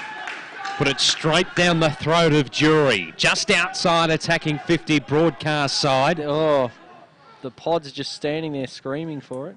Long ball, top of the goal square. Oh, almost a mark not completed by Curtis Taylor. Kick it along the ground. Ball spills free for Calder. Evans. Oh, great tackle. And it's McHenry that laid it on and will be rewarded. Yeah. Under pressure. Chips it short. Brun takes the mark, still inside defensive 50. Now a long clearing kick. And they have the mark. Centre wing out of side through Ham. Long ball, 2-on-1 favoured Calder. Came to ground, hot handball given out to Morton, who kicks it inside, attacking 50. Front spot Barton, brought it to ground. Ball sprills free. Dalhouse, handball. It's a little askew, and Calder are able to mop up. Newman, high ball. Close to the boundary line. They are appealing for out on the full, the Falcons. They won't get it. Riccardi chips it short to Scholl. Half-back flank on the outer side. He pops it over the top. Clever. Hannah takes it centre wing. They're building. They're looking for Taylor at half forward, and he takes the mark. Wants to move it quickly. A little too quick. His kick was smothered. Picked up here by Martin. They move it inside, attacking 50, the Calder Cannons. Just held up there.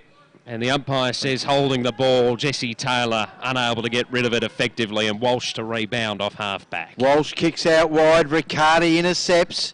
Hits it off the carpet to Hannah. Hannah goes in short. Looking for the big fella in Mitch Pajaski. He can't take the footy. Wrestled out of the way. Geelong pick it up. Quick left footer going forward. It is all Calder. They've got number. Hannah needs to be quick. And he is. Sweeps a handball out. They go inboard. This is taken by Jack Evans. He switches play into the middle of the ground. Calder. Oh, slips. Now the handball's a bit dodgy. There's no one to kick to. Geelong's in the van. Schlen Shog. Kicks up forward. Talk. Ismail Musa. Sells the dummy. Sells it twice. Goes off the right boot. Fantastic work by Curtis Taylor on the lead. Executive maintenance mark of the day contender. Low to the ground, and then delivers beautifully by foot. Evans. We've got Jack Evans. Evans goes to the top of 50. Lucky. Misses jury completely. Parrish. He's been dacked inside 50. Now they're on the carpet. Ball comes off. Hands can't quite take it. Quick little kick forward. And no, not 15. Ooh. In they come. And the umpire. Free kick. Free kick to Calder. Free kick to Calder. Oh, this is a big one. And taken by Curtis Taylor. Yeah. Push in the back according to the umpire. And Curtis Taylor. He's gone back like Michael Holding. A long way back. He is directly in front. No breeze to really talk about. These are the goals that players of his calibre just have to nail. Should be bread and butter, shouldn't they? Taylor comes in. Kicks. Bread and butter. Bread and butter there. That is Taylor's second. Yep. And they move on to 7-5-47. They lead by 12 on the NG scoreboard. 5-5-35. The Geelong Falcons. 21 minutes in on the Technica time clock. I was about to say, Tanner Broon did quite a few good defensive efforts in the past couple of minutes. He smothered the ball from Taylor so that half forward before, and then he laid a great tackle there and got his hands in. So he's doing well for a 16-year-old. Ball back in the middle. Riccardi won the tap down. Parrish takes it coming off the wing. Just pops it up. Under a bit of pressure and being held with Spillo will get a free kick. Middle of Mars Stadium. Goes long with the kick. Straight down the throat of Ramsey, though, for the Calder Cannons. He flicks it wide, searching for Jury. Just past him. Brownless slipped over at the crucial moment. Jury got up, gets a hurry kick away. Ball centre wing, outer side. Bruin fighting in after it for Geelong. Came out west. Jury again. Pops it up. They've got numbers. Browning navigates through traffic and then pops the kick up. Hollenkamp got a hand to it. Came to ground and then a hurried kick off there from Clark. Scarlet-like. That was sensational to get it to McHenry in the middle. What is this? Oh, it's a scoring opportunity coming up. That's what it is. Torpy inside 50 to Ham. That is awful that he was in 30 metres of space when they had possession. And just when momentum was beginning to shift the Calder Cannons' way, Geelong well, they've got an opportunity to respond as we head towards three-quarter time. He's normally a very good set shot, Braden Ham, which now that I've said that probably means he's going to spray it. But he's normally a very good set shot. So Ham, slow and steady approach, kicking to the highway end, has just missed it. Not a bad attempt. So 5-6-36, the Geelong Falcons, trailing Calder Cannons 7-5-47, 23 gone on the NG scoreboard and Technica time clock. Cavallaro brings it in. It's a nice long kick out wide, and Hannah, nice mark. Good quick handballs, come a bit unstuck. Geelong to bring it back in straight away. Ham, quick hands. Another set up to Blake Schlenschog, who can't take it. 23 and a half minutes, a minute and a half to three-quarter time. It's the Cannons by 11. It's a similar scenario to how the second term concluded, but just different team. I'm wondering if there's a wind going that way, because the goals seem to be kicking up that end. Blake Schlenschog gets it down, but nice take by Hannah, who kicks it out wide, and it dribbles over the boundary line and out of bounds. We are 75 metres around from the Falcons' goal. They trail by 11. Sunshine out at the moment. All of that bad weather appears to have passed, just for the time being, as the ball gets thrown in. Comes over the back. They should be able to clear Calder. They kick it out wide. Oh, nice hand put up there. Walsh gets out, kicks. Good work. Great work there by Newman. Backed his judgment, got the ball away, and the ball will be thrown in. 20 seconds left, right in the middle of the ground. You'd think Calder would be able to take an 11-point lead into three-quarter time from this point. Idoon taps. Martin taps it out into a bit of space. West, Jury, and three-quarter time here at Mars Stadium in the first of the wildcard round sees Calder Cannons 7-5-47 leading the Geelong Falcons 5-6-36. And Matt, would you like to do the goal kickers? I can do them for you. 2 goals apiece to Curtis Taylor and Joe. Singles to West, Pajaski and Mahoney or Mahoney? Mahoney, I think. Mahoney. Said it about 3 different ways during the call. Brownless has 2 goals for the Geelong. Dullhouse, McHenry and Sprague, the other goal kickers for the Falcons. It's poised for an interesting final term here at Mars Stadium. I think that was the first quarter that, I guess, there wasn't really much biffo. I think they sort of came back out and went, all right, we've had our fun, let's have a bit of football. And Calder, I guess, really focused on winning that hard ball, and they've delivered with it. So I just wonder, a little bit of change in tactics. They've gone, all right, we've let them know we're here to play, and they've come out and really had a really good quarter. And it's 11 points the margin, a quick goal to Geelong, and suddenly it's a kick the difference. So it's definitely game on at the moment, but Calder, you'd rather be 11 points up than down, so they've got the box seat at the moment.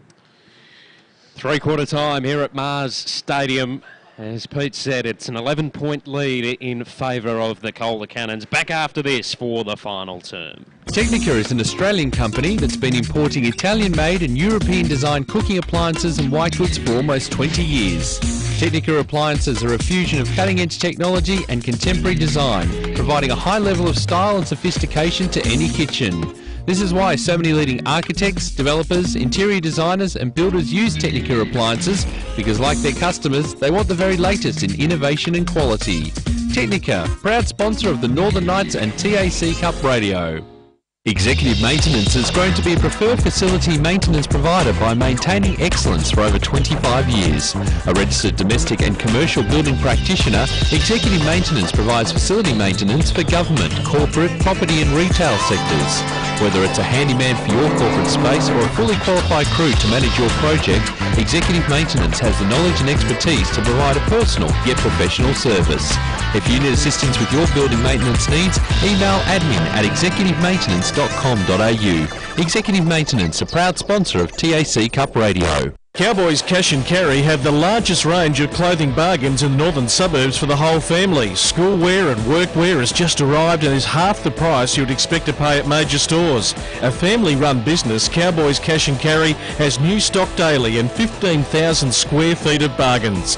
Come and see what the northern suburbs are raving about. Mention this ad and get 10% off their already cheap prices.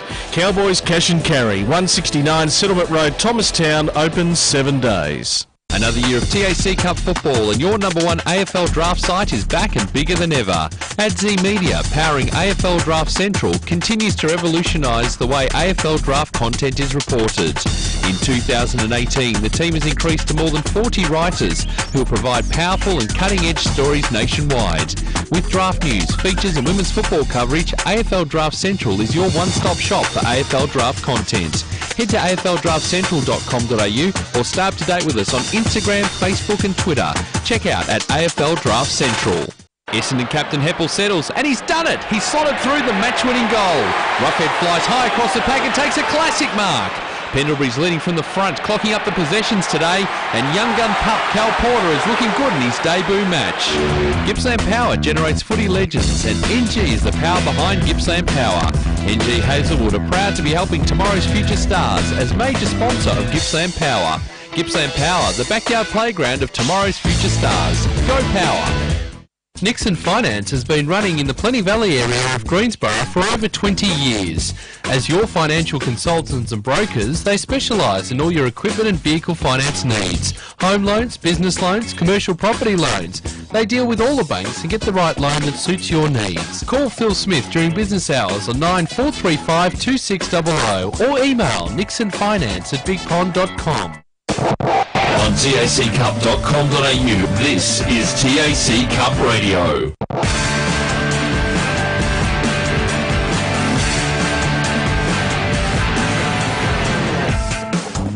Three-quarter time here at Mars Stadium on TAC Cup Radio and the taccup.com.au live stream.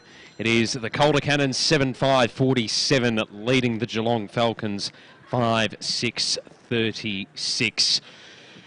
What are we expecting from the final term, gentlemen?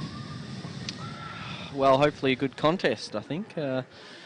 I think the first goal is crucial in this game because obviously it's an 11-point lead at the moment. A goal to Calder and it goes up to 17, but a goal to Geelong and it's back to 5. And that's a 12-point difference, which is quite large considering the conditions, and it's obviously a low-scoring game. So, yeah, I think first goal will be crucial in deciding who runs out the game.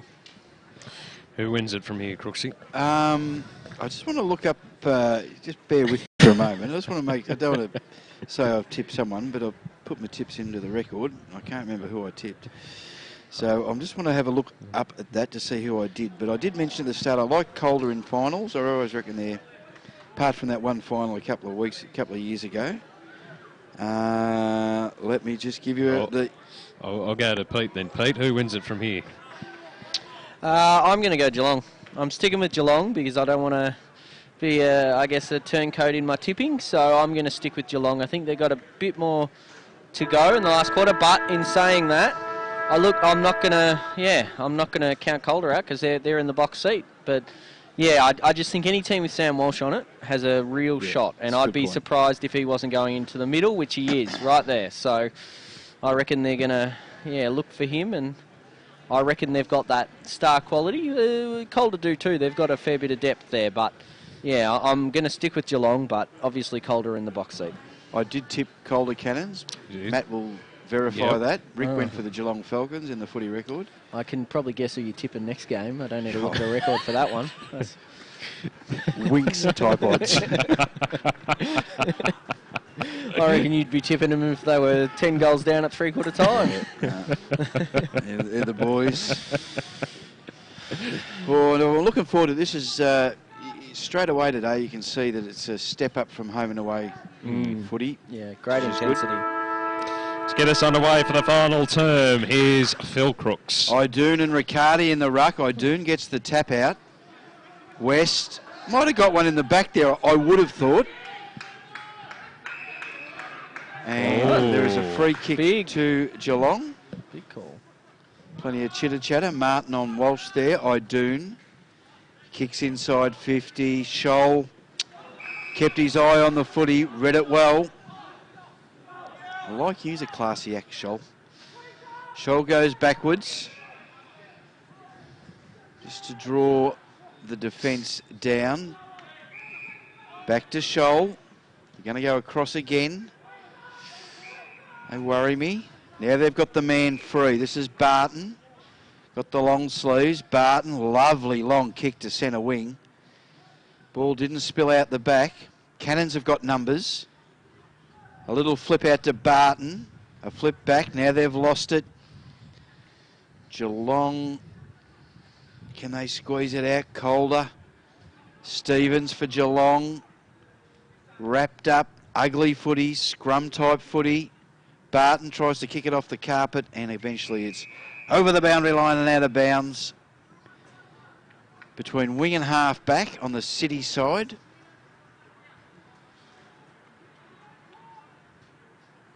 Now the boundary umpire sets.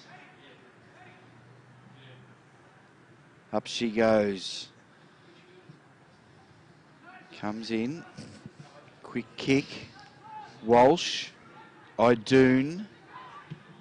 Dalhouse into 50. Now we've got a chaos footy. Sprague gets it over to... And there's the cream.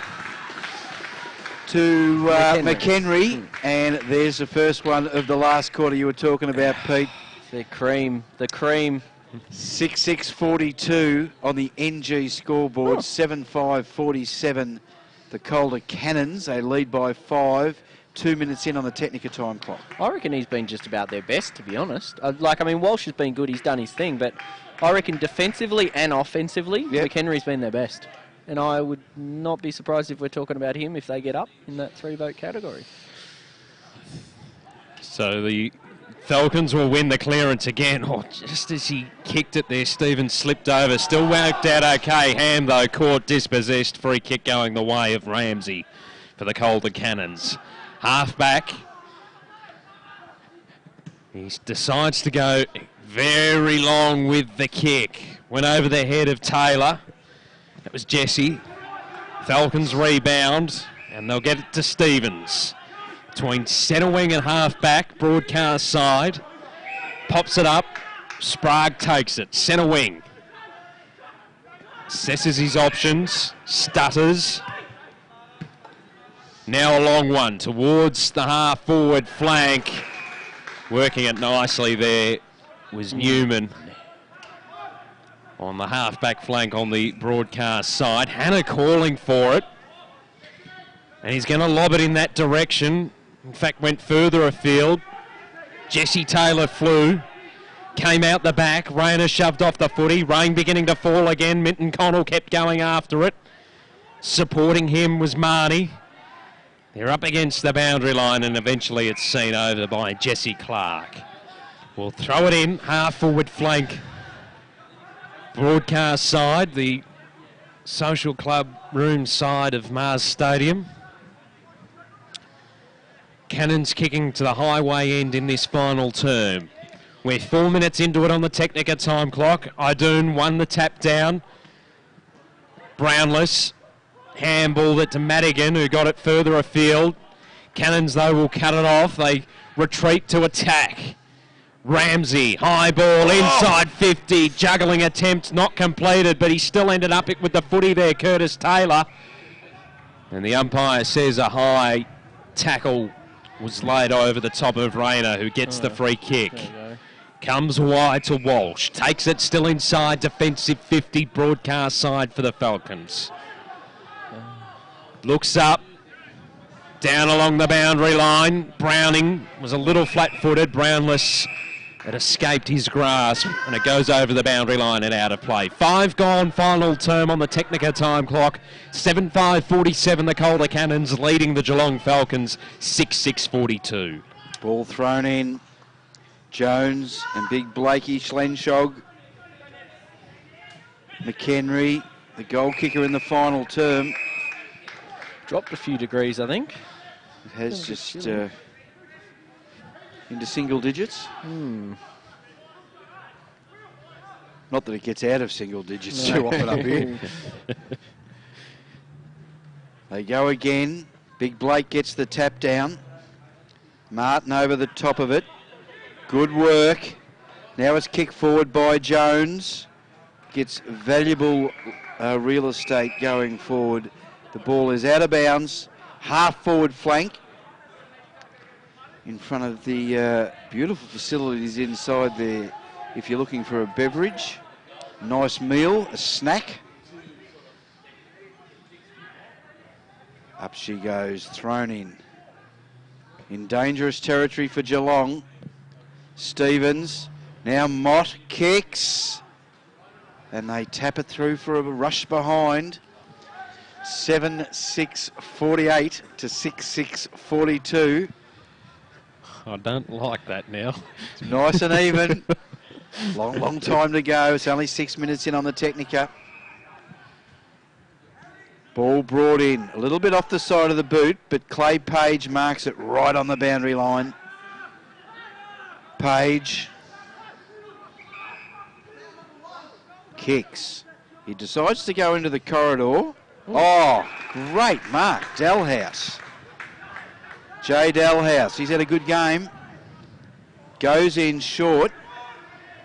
Finds his man. They go forward again. Connor Idoon and Hannah. Good contest.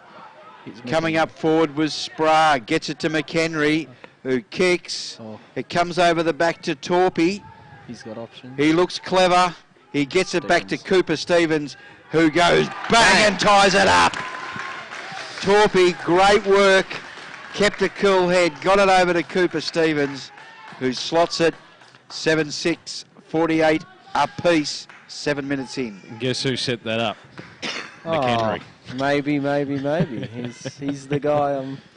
The man of the moment. He is. He's the guy. He's that class, and he's been thick amongst it the whole game, both with the ball and without the ball. But he's just a class act. So all square here at Mars Stadium, approaching 8 minutes in the final term on the Technica time clock. Who wants to play finals more? We'll get that answer in just under 20 minutes time as there's a whistle. Advantage taken by Kemp. Loads up offline. Well offline. Out on the full. Missed opportunity there for the Calder Cannons. Falcons to bring it back into play. Chip kick was risky. Minton Connell did well to cause the spoil. Ball over the boundary line and out of play. I reckon Minton Connell, if we had the stats for 1%ers, he'd be leading it by 1,000,000 miles today.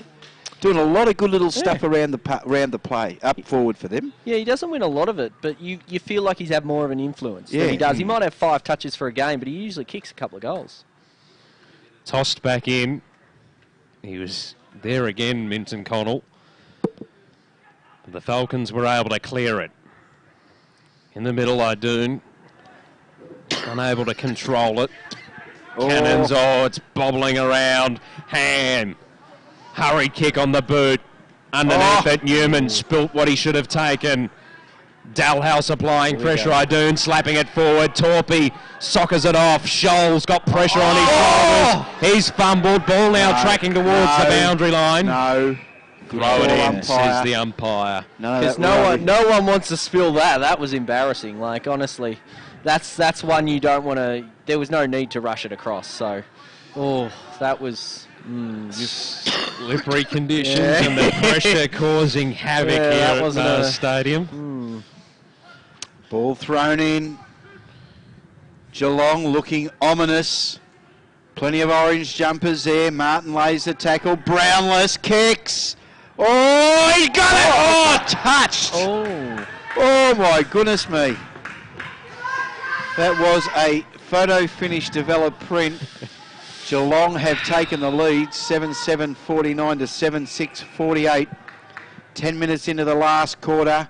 Mott for Calder, kicks to centre wing out of side. Could have been hands in the back. No call by the umpire. We're close to the boundary line. Tapped forward, now socket forward. Eventually Calder get it. They kick it backwards, but Big Blake's going to take the mark. Comes back, just settles himself, goes forward and finds his teammate there in Jesse Clark. Long kick inside 50 and Harrison Jones takes it. Jones looks around on the right boot. Kicks. Calder get wrapped in a tackle. He got it out somehow. Now there's a kick up forward to half forward. Underneath it was Minton Connell.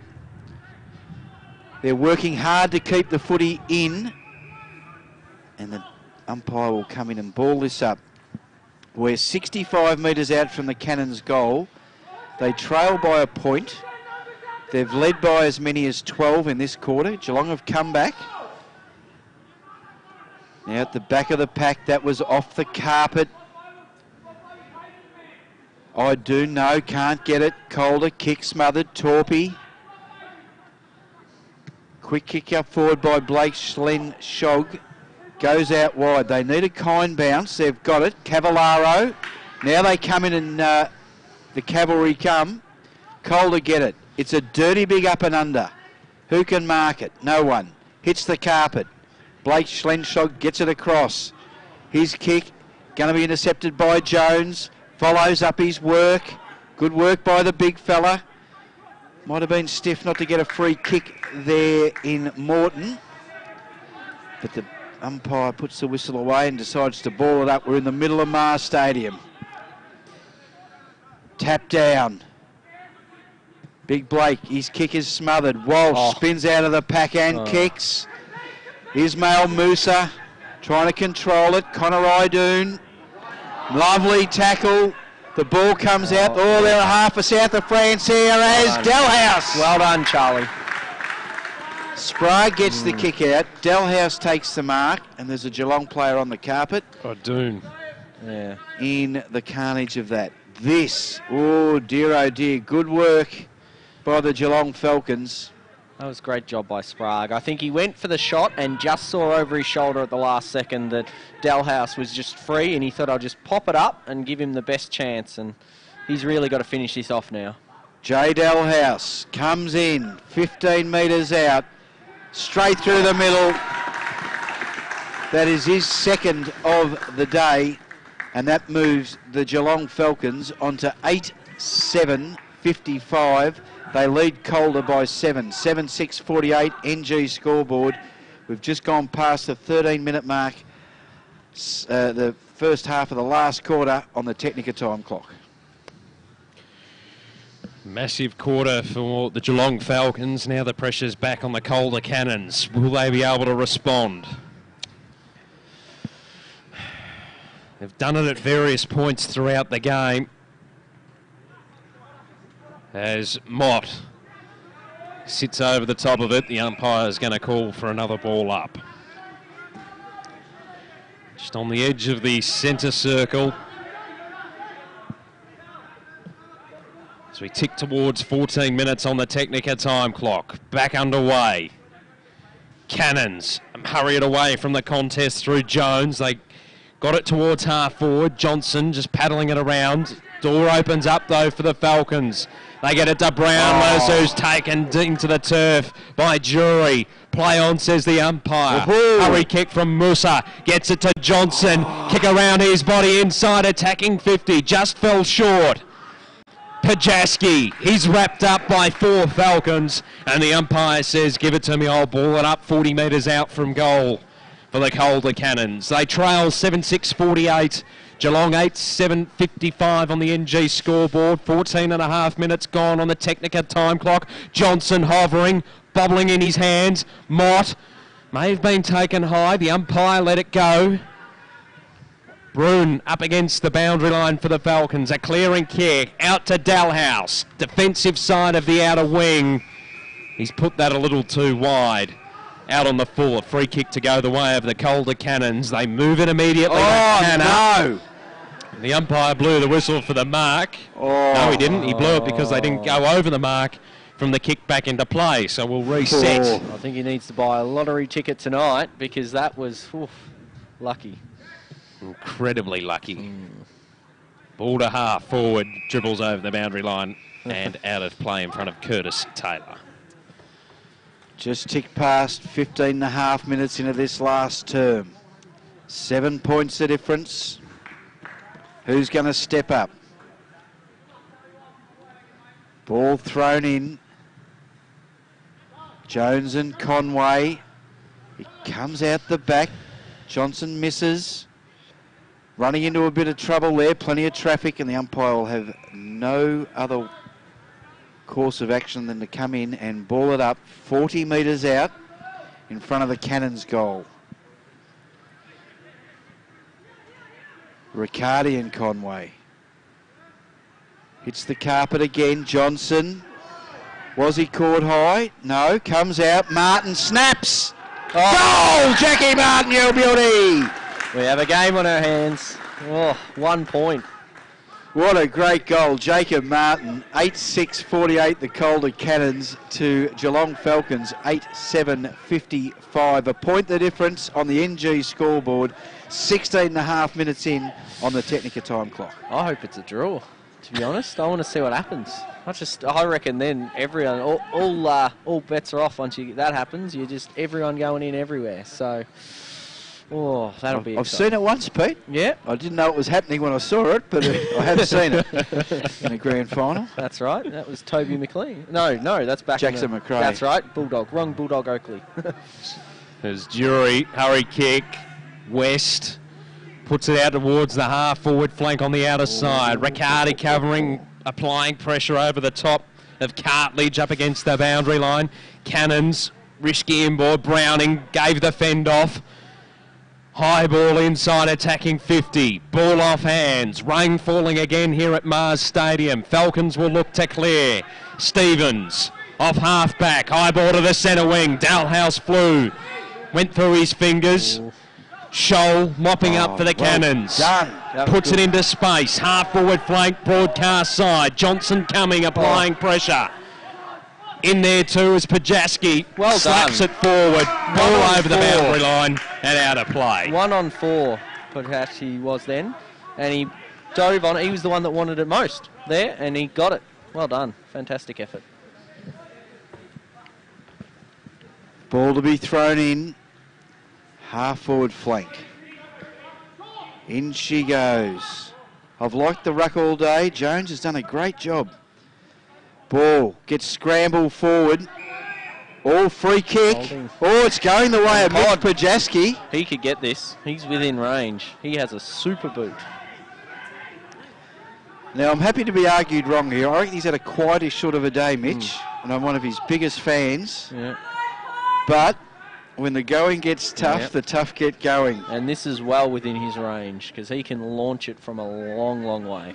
No real breeze or anything to worry about. He's on the slightest of angles, about a 15, 20 degree angle. And I love there was no doubt in that. No. Didn't even consider it. He went, no, this is mine. So Mitch Pajaski comes in. He'll kick from right on 50. Gives it a fair old hike. And, hits a post.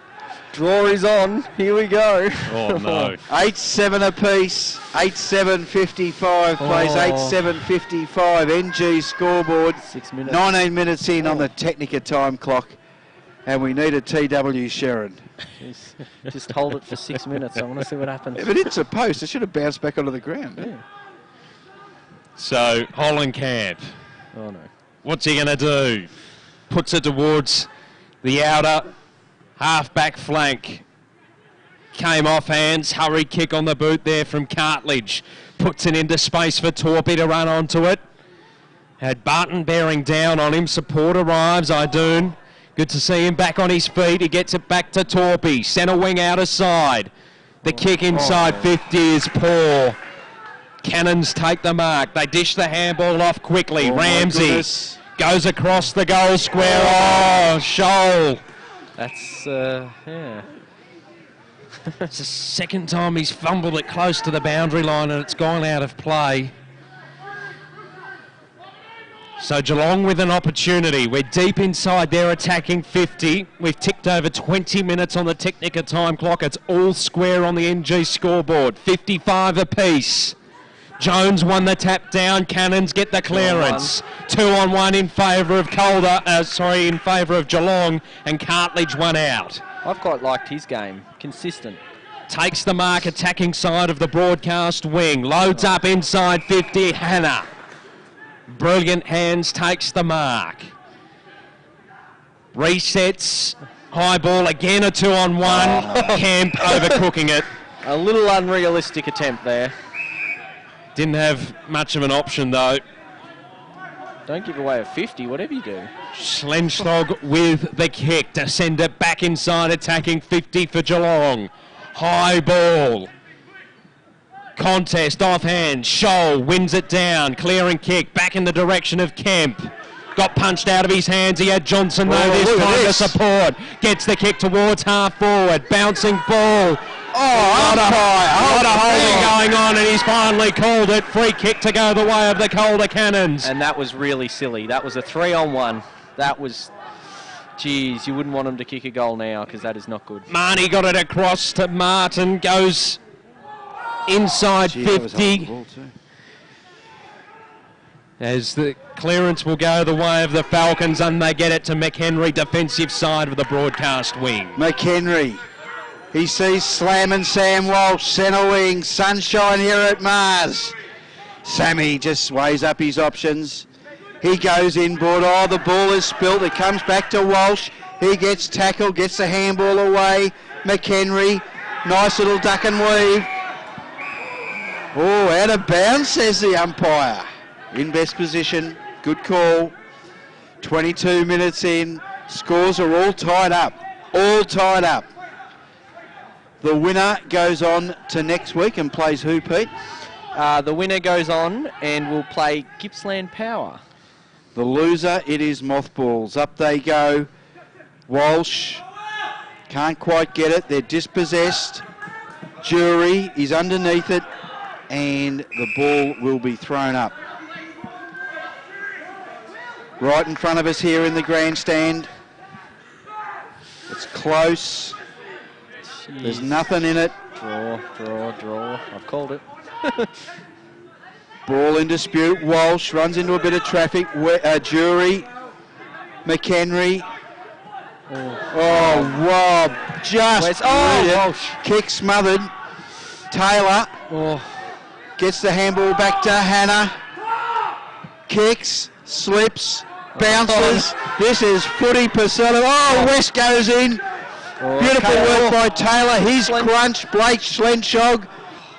Oscar Brownless gets the handball away. They go forward through Harris.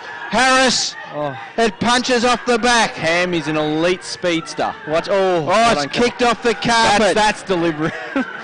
That's deliberate. Got to be. The umpire. And Ham is a good kick of the footy. He's a kick and a half away. Yep. He goes in short. He finds Madigan. Madigan goes deep. It comes off hands. Caught with one. Geelong just need a shot. Any shot.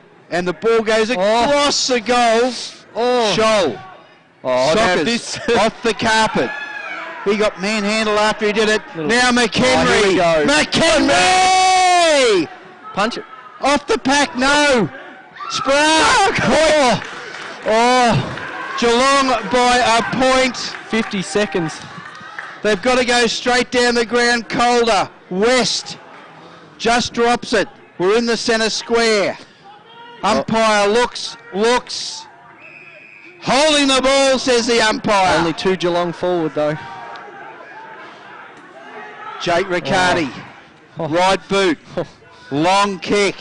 The back. Cannons everywhere, stacks on the mill. He dragged that in. Oh, It comes out, Oh, no. last man, he takes it. just go. It's a long kick out, they need a mark. Oh, Calder get a chance to snap. It's inside 50, Geelong. He's decked, it comes down. Falcons have got it seconds. close. it'll win.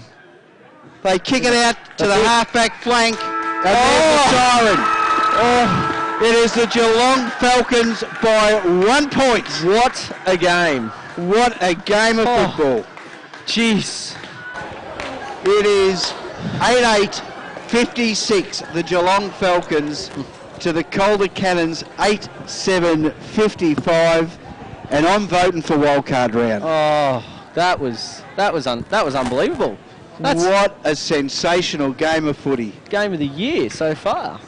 It was, Oh. it had everything, and obviously the Falcon boys will be wrapped, and the Cannon boys are going to be disappointed, but they were sensational.